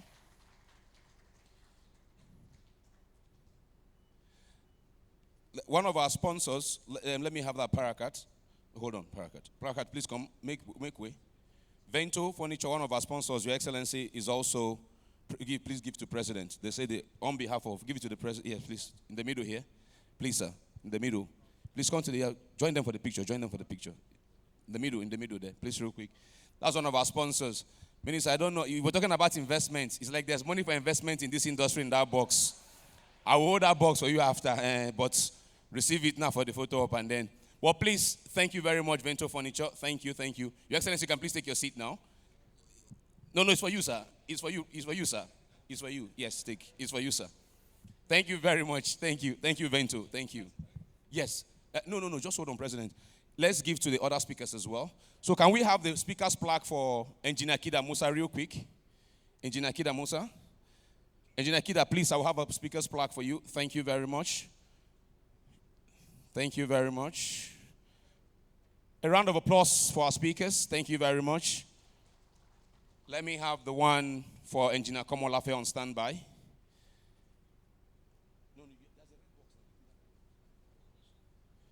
Huh? Okay, give me ES, NCDMB. ES, open. Please, this is for Engineer Kida as well. This is for Engineer Kida. Engineer Kida, thank you for coming to share your wisdom and insights with us. Barrister Kiki Lisa, if you can please come. Thank you very much. Thank you, sir. Yeah, please, they'll bring it to you. Thank you very much, sir. Thank you. Can I have the one you give me? Barrister Kiki Lipsa. Barrister Kiki is coming. No, he's with President. He's with President. Okay, yeah. The bag. We'll take the bag to the chair because of time. Thank you very much, Barrister Kikile, for representing your board. We'll take the bags to their chair. When they go to their chair, take the bag there because of time. Thank you. Engineer Gbenga Komolafe, real quick. Please, make way. Engineer Gbenga Komolafe, please, real quick. Thank you very much. Thank you. All right. Thank you very much. CEO Seplat. Mr. Roger Brown, represented by COO, Mr. Sam Ezugwore F. NAPE. It has to be said. Thank you. Thank you very much. CEO Seplat, where is it? Augustin, please come up. Yes, sir. F. NAPE, sir. Who am I to remove the fellowship of my fellow? Something that is not easy to get. Who am I? Thank you very much, sir. Thank you. Thank you, Mr. President. Thank you for now. Thank you. Please give all of our speakers a resounding applause, ladies and gentlemen. Thank you so much. Now we are getting closer and closer to the end of it all. That's the opening ceremony. We're there. We're almost there. All that happens now is His Excellency will address us. Following his address, we will then honor, the name Arrett Adams, to many who have been involved in this industry for years, it is a name of reverence. It is one of the most renowned and revered names in not just earth sciences, but in Nigeria's oil and gas industry and beyond. To immortalize that name, this great association decided that every now and then, an earth scientist that has distinguished him or herself will be honored with NAPE's highest award named after this great man, who is, of course, as you know, is a posthumous honor done his name. But before we get there, would listen to His Excellency. Keep that in mind, that today We will celebrate one man. You know, we throw the word game changer around a lot these days. Flavor even did a song with it. But this man we honor today is a true game changer. Imagine stepping into fields where people doubted that production could come from those places and transforming those fields into something that is producing till today. That's a true game changer. It's a kind of man that we would honor today. But before we take the governor's speech, let me introduce to you, just they will stand if they're in the room, the recipients, people who will be inducted, NAPE members that will be inducted into the Hall of Fellows for 2025. This is just to introduce them to you. Please, sirs and ma, if you hear your name, kindly stand. In no particular order. Congratulations, Dr. Charles Otorile. If you're here, please stand. Congratulations, Professor Sui Lawrence Fadia. If you're here, please stand. Congratulations, Florence Shaw Odedere. If you're here, please stand. Congratulations, Mr. Emeka Ejika. If you're here, please stand. Keep standing, please. Keep standing. Congratulations, Mrs. Olajumoke Akingpelu. If you're here, please stand. Congratulations, Mr. Emmanuel Ehime Egbele. I know you're standing, but keep standing. That's the chairman of the opening conference subcommittee. Congratulations. Good luck, Adagbasa. Congratulations, Wale Ezekiel Oyetoron. Esteemed NAPE senior members and NAPE young professionals, behold, men and women who on Thursday, the door to the Hall of Fellows will be opened unto them by the president of NAPE. And now, you can usher them into that door on Thursday with a resounding applause. Please, one more time. Congratulations to all of you. Congratulations. You may be seated. You may be seated. Okay, so there's also one more. This time it's not fellowship, it's a young professional. We want to congratulate, that's the Young Professional Distinguished Service Award, still on Thursday. But congratulations, if you're here, please stand, Miss Chidima Ike. Is she here? Okay, congratulations, Miss Ike. Is it Cynthia? What I have here is Chidima Ike. So if is it Cynthia Chidima Ike? Okay, Cynthia. Okay, so same thing. But anyway, you know yourself. If you're not in the room, I know she's been busy all morning, running around for this opening ceremony committee as well. So congratulations to all of you. Please, following the governor's address, we will present his own plaque to him. He will take his seat. Then we will invite our honoree for today. His citation, a short one, will play. After his citation plays, the president, of course, would present his Arrett Adams Award to him.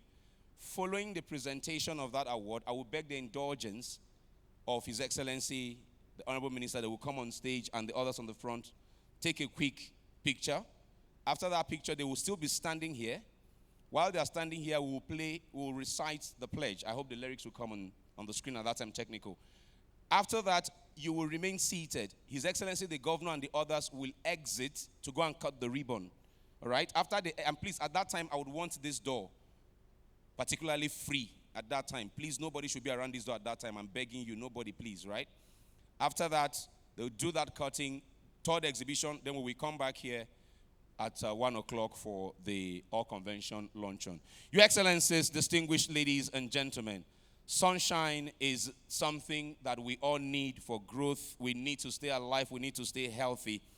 And we are delighted that from Nigeria's Sunshine State, we are joined by a man who is reform-minded and committed to delivering transparency, justice, and indeed developmental progress to the beautiful people of Ondo State. Speaking of Ondo, they truly bring sunshine everywhere they go. Look around this country, you find an Ondo person excelling in one way, place, or the other. Please give them a round of applause.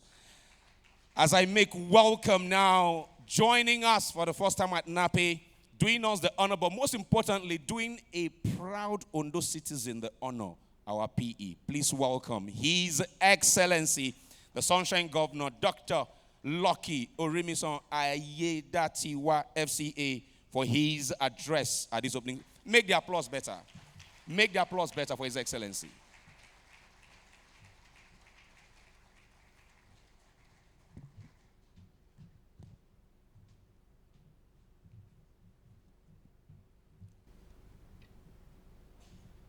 Thank you, Osuji. Good afternoon, distinguished ladies and gentlemen. Peradventure, I will not be able to recognize every one of you, so I'm giving you that recognition by greeting every one of us. Good afternoon. But I must first of all acknowledge and recognize Him who has given us life to be here and make this day possible, God Almighty. Before acknowledging my brother governor, the governor of Lagos State, who is ably represented by Honorable Commissioner for Energy and Mineral Resources,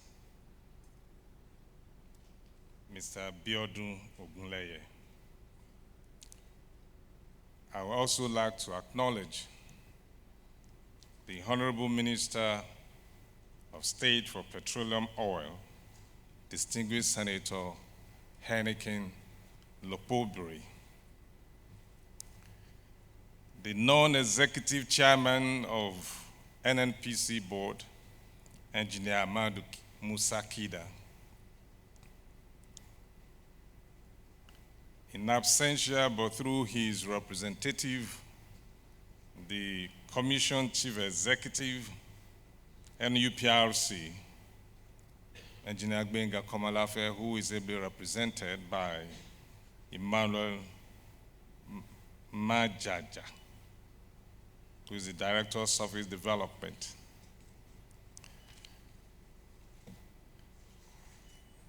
NAPE, who has brought us here today, for me, by the incoming president, a proud daughter of Ondo State.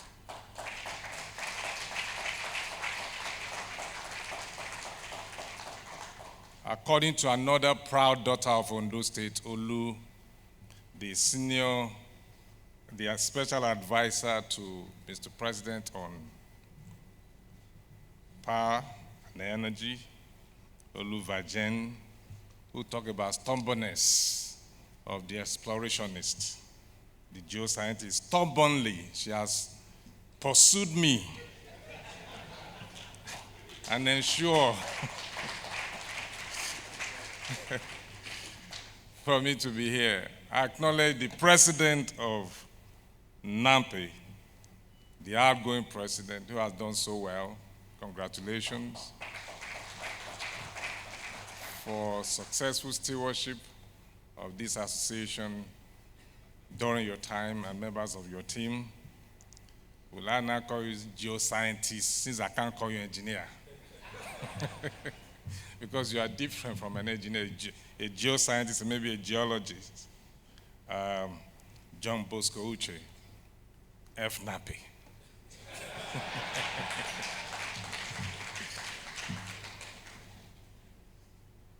I recognize especially, and the incoming, the chairman of the planning committee, and also the CEO of Inertia Energies, Mrs. Olajumoke Cecilia Ajayi, I recognize especially.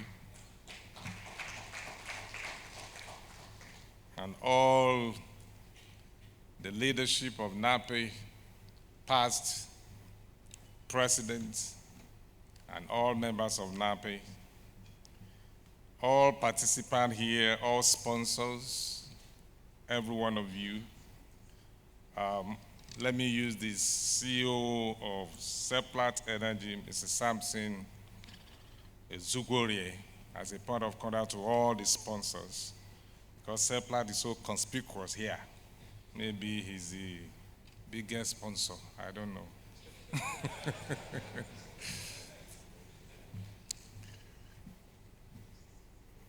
NCDMB, representative of the secretary, I recognize especially Barrister Dan Isueme Kikele, distinguished guests, ladies and gentlemen.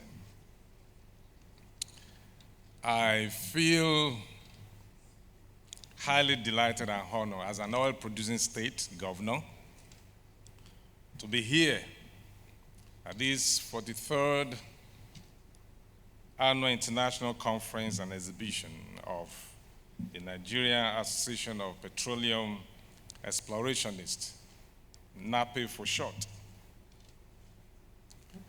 I think we must acknowledge that 43 years in the life of an association is a testament to that association's resilience, unwavering commitment, and purposeful leadership.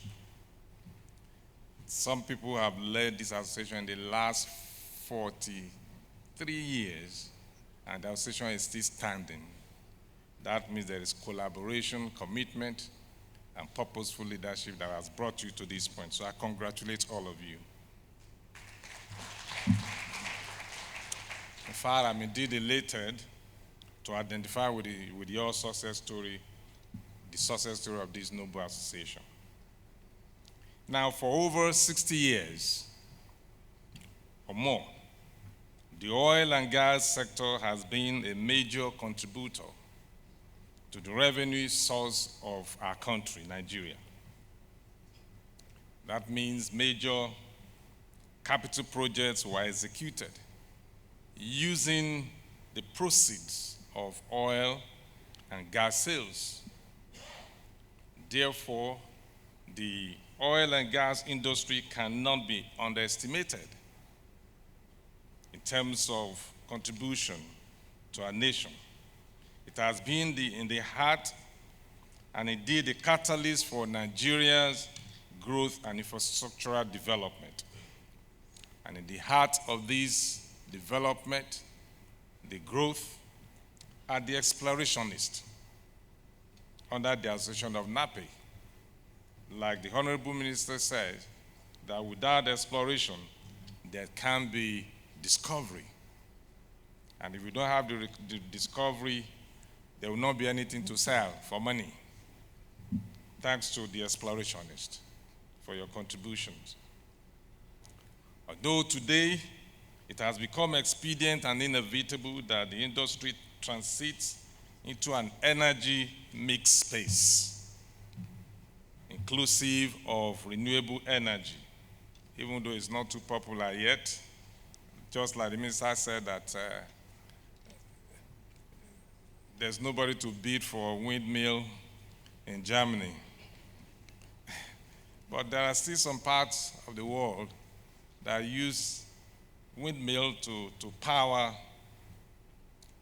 their cities and other plants. I'll tell you my own example. When we're looking for investors, to partner with us for our deep sea port, I was in China, in Shanghai, and they have a similar port that is a kind of model that we are trying to build.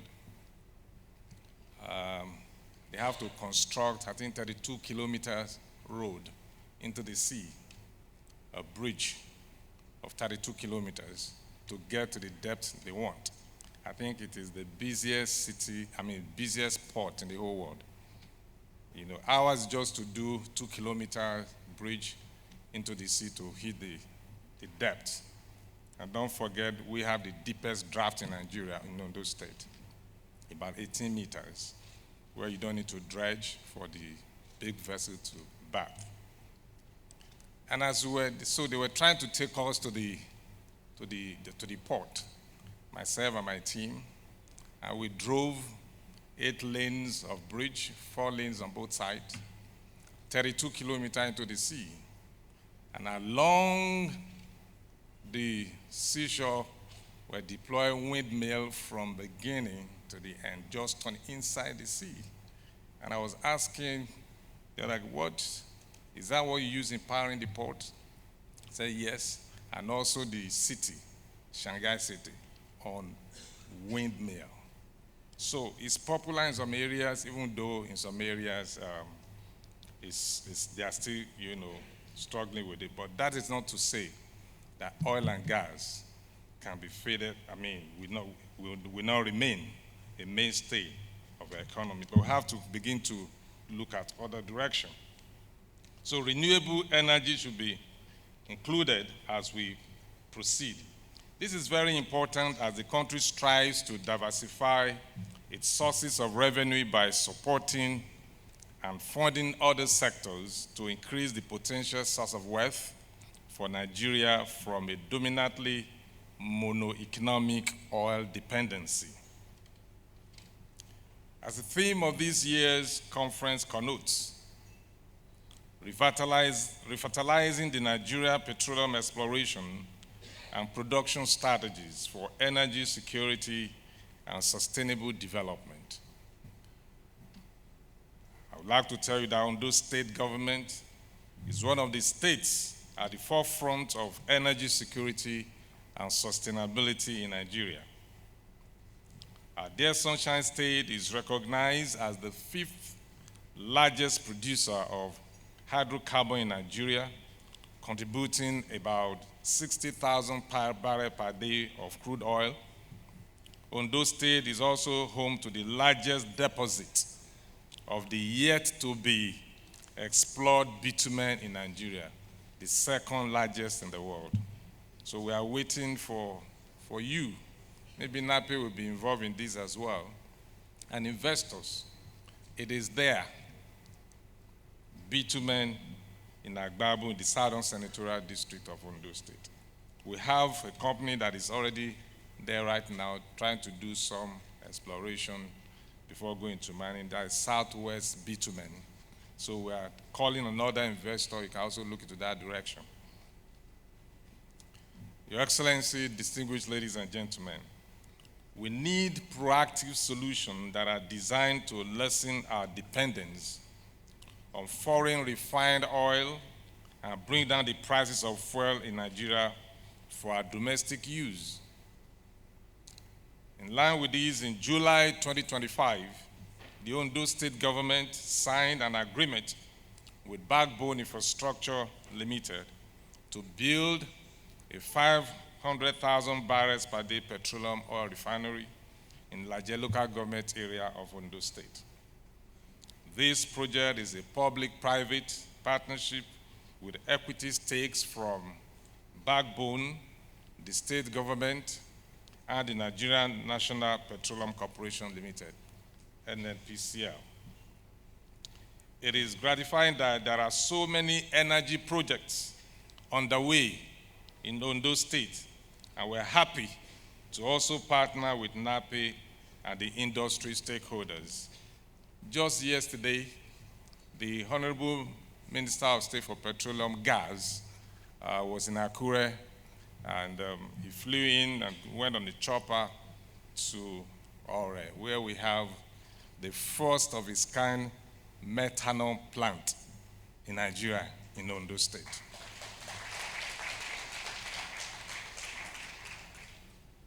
It is the first of its kind and is 99% completed.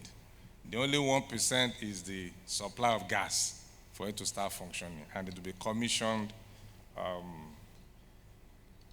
sometimes in January, because I'm talking to the promoters.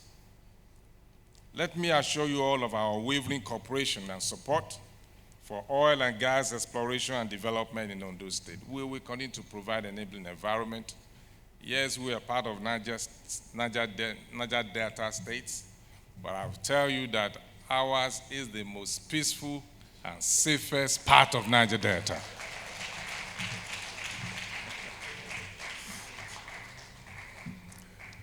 We pledge our willingness to strongly support companies operating in our state, a lot of them. We have the Chevron operating, Sahara has joined, we we have corn oil, and several of them. Even the new one now, Odua Investment Bitter Oil, that have just won one of the marginal fields, both onshore and offshore. So we pledge our willingness to strongly support companies operating in our state and to ensure that the host communities are partners with the operating companies. And finally, as NAPE gathered for this 43rd annual conference this year, it is my honor to congratulate the leadership of NAPE for the landmark achievements in proactively building a community of professional explorationists and geoscientists who have found and are still finding more oils and gas resources needed for energy security and sustainable development in Nigeria. I wish to especially once again congratulate my sister, the daughter of Ondo State, proud daughter indeed, the incoming president of NAPE in person of Mrs. Olajumoke Ajayi, FNF NAPE. May your tenure, as you be usher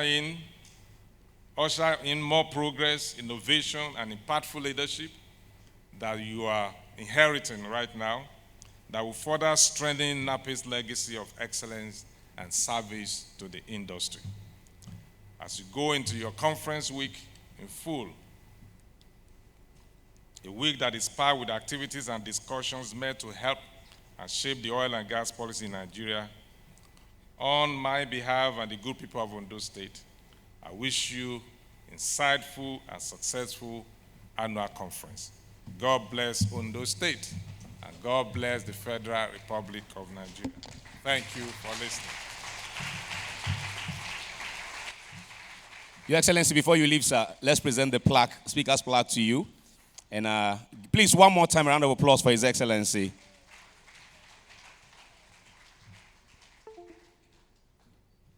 This is our speaker's plaque. Your Excellency, we also have one of the Vento special gift for you as well, courtesy of one of our sponsors, Vento. So once you receive this one, we'll also give you the Vento gift. Can we get a big amen for the executive prayers made for our PE? Oh, everybody, thank you very much. Okay, Vento, please proceed. Just one more, President. Just this one, and that's it. Do the photo up.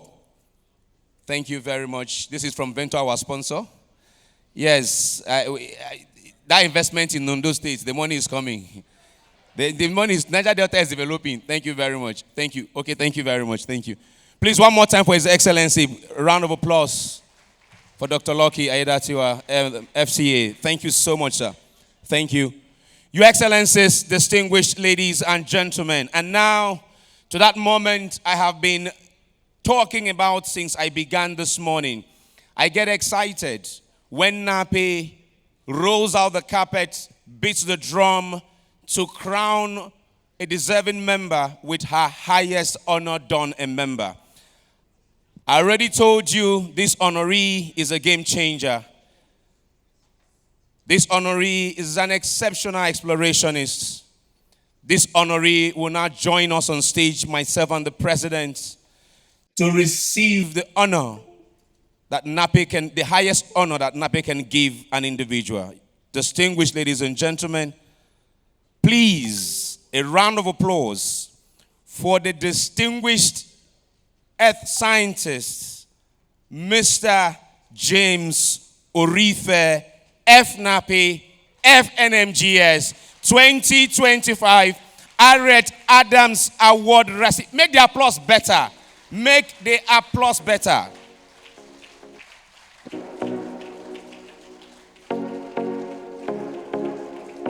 Movwai James Orife is a distinguished octogenarian and a first-generation Nigerian petroleum industry professional and geoscientist, graduating from the University of Ibadan in 1968.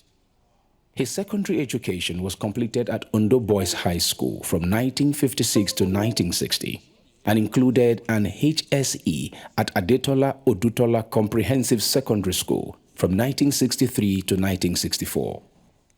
He began his career as a petroleum engineer with Shell BP in 1969 before becoming a pioneer employee of the Nigerian National Oil Corporation (NNOC) on July 1, 1972. He has served in various capacities, including on secondment to Nigerian Ajib Oil, Ashland Oil, later ADAX, and briefly at ELF, now Total Energies. He led indigenous exploration efforts for NNOC, demonstrating the competence of Nigerian geoscientists. Between 1976 and 1980, as Chief of Exploration, he achieved 4 discoveries out of 6 wells drilled. From 1976 to 1983, his team of 10 exploration geologists had a total of 36 wells, including 12 new discoveries in the eastern Niger offshore. Crucially, he led the discoveries of deep waters, proving the prospectivity of deep offshore, which international oil companies had deemed non-prospective for hydrocarbon exploration. The recently commissioned Ikike offshore field by Total Energies is one of the fields discovered and appraised by his team. As the first head of NAPE's NNPC's investment arm, his outstanding achievements include initiating the construction of offices for joint venture partners such as for Chevron, Total Energies, and Nigerian Ajib Oil, as well as the NNPC NAPE's office on Gerrard Road, Ikoyi. He also initiated the Nigerian Content Monitoring System, which led to the establishment of NIPEX for transparency and Nigerian participation in the oil and gas industry. He spearheaded the OSO condensate project, which was deemed an extremely profitable investment after rigorous technical analysis. This resulted in the pursuit and approval of a $600 million loan from the World Bank in 1987 that was granted in 1988. The project was completed on the budget in 1993 and is still producing after 30 years, having paid its costs to the government in less than 8 years. He is also the only professional to have led the 3 professional societies of which he is a member. Chairman of SPE Nigeria, 1981. President of NAPE, 1982, and President of the Nigerian Mining and Geosciences Society from 2003 to 2005. He is a trustee of 2 of these bodies.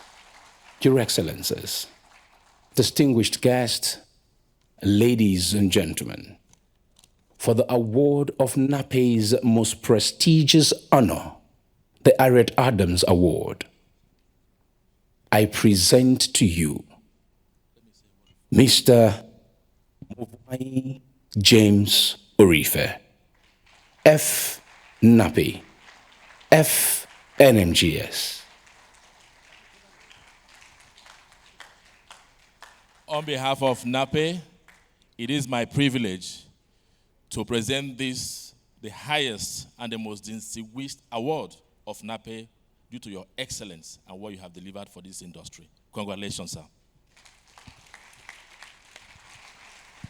We can make the applause better, ladies and gentlemen.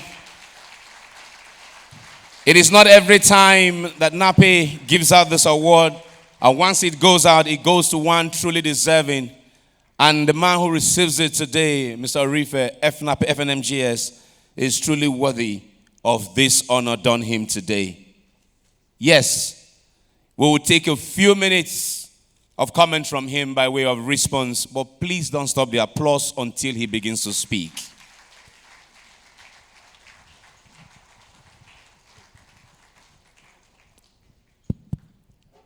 Thank you, Richmond. Your Excellencies, Governor of Ondo State, I schooled in your state, Noble High School, from 1956 to 1960. So to an extent, I'm an Ondo man.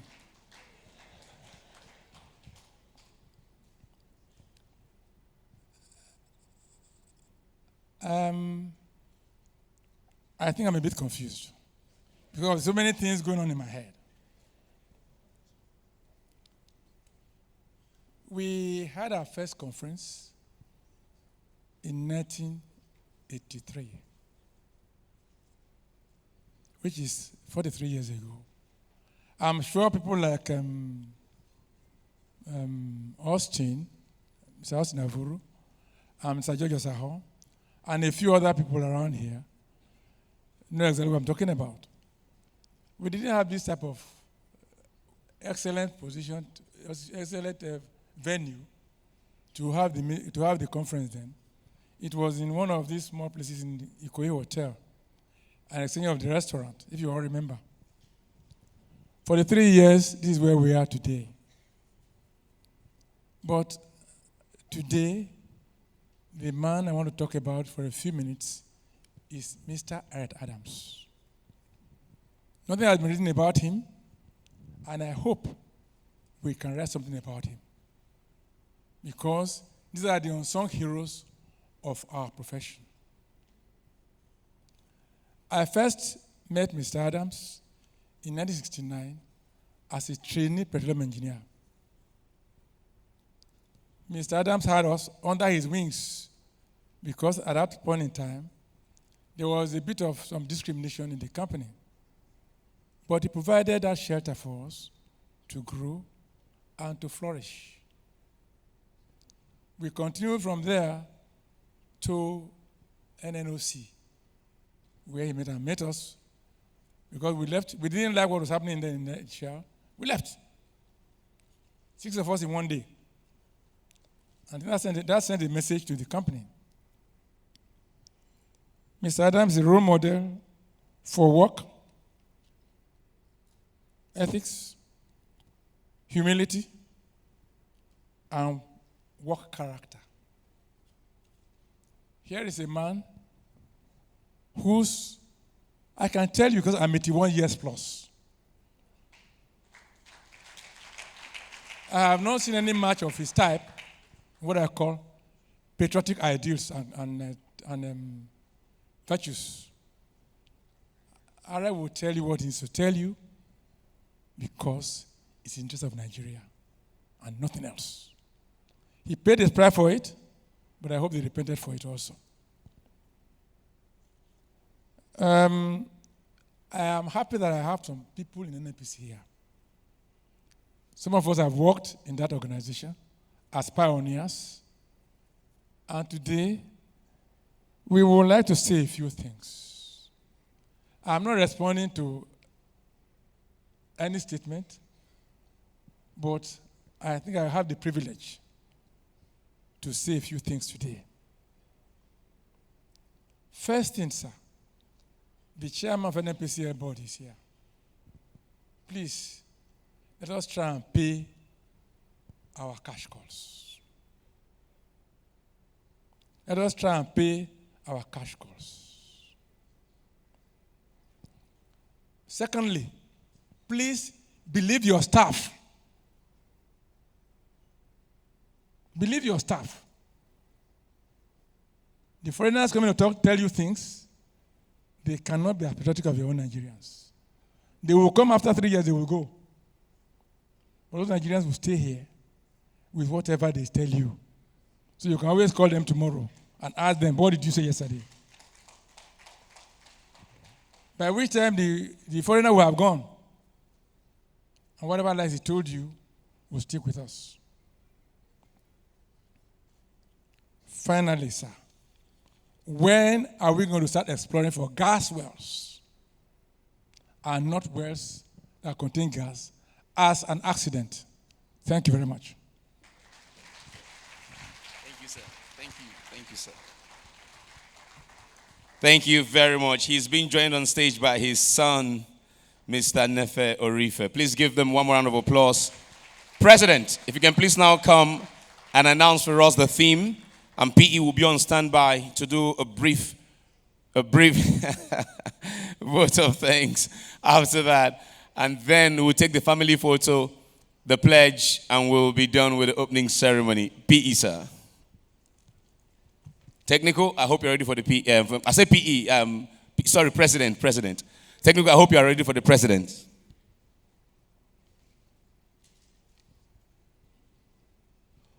All right.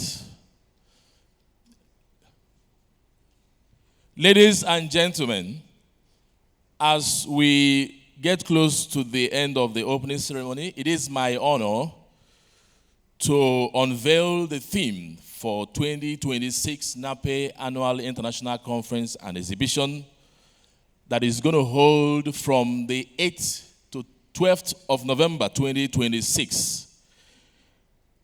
And before I unveil this, I want to say a big thank you again to the committee, ably led by Azik Ajisafe, for the thinking that have gone into this theme, which will have a direct impact to what we've been talking about, increasing our reserves base of this country, which will translate to more production with direct impact to the economy.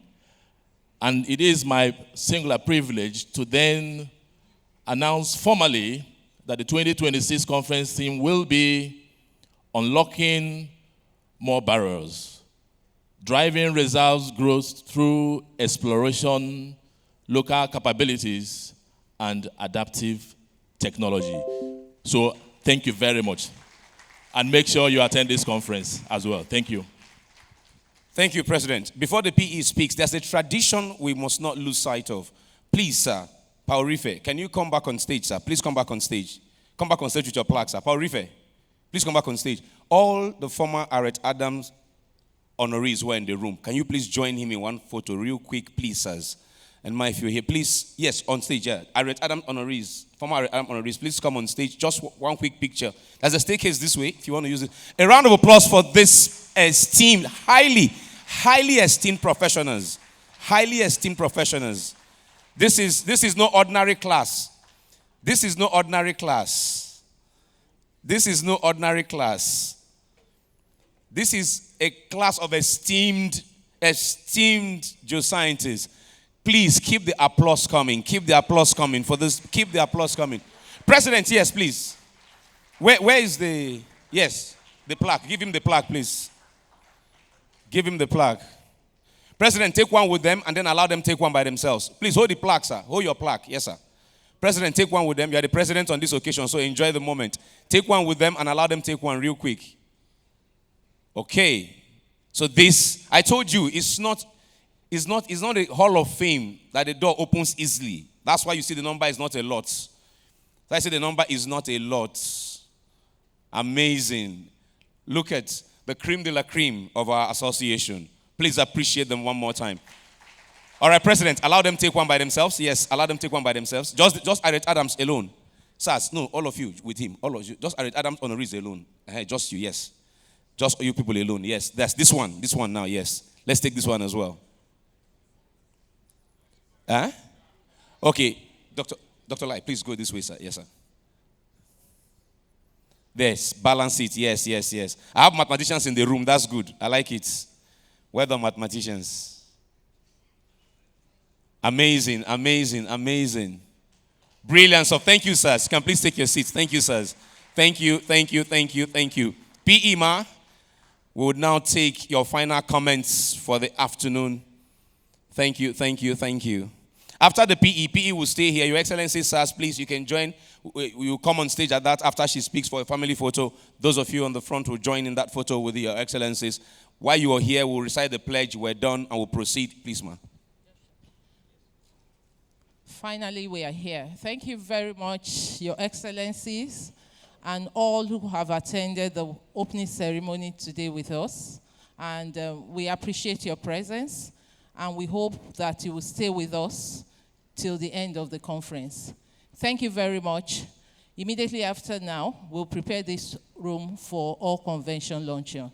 God bless you all. Your Excellencies, please, sir, for the photo, please. Please, for the photo. Please, ma'am. You're in the photo as well. Please, sirs, please. NMGS, yes. AMPRC, please come.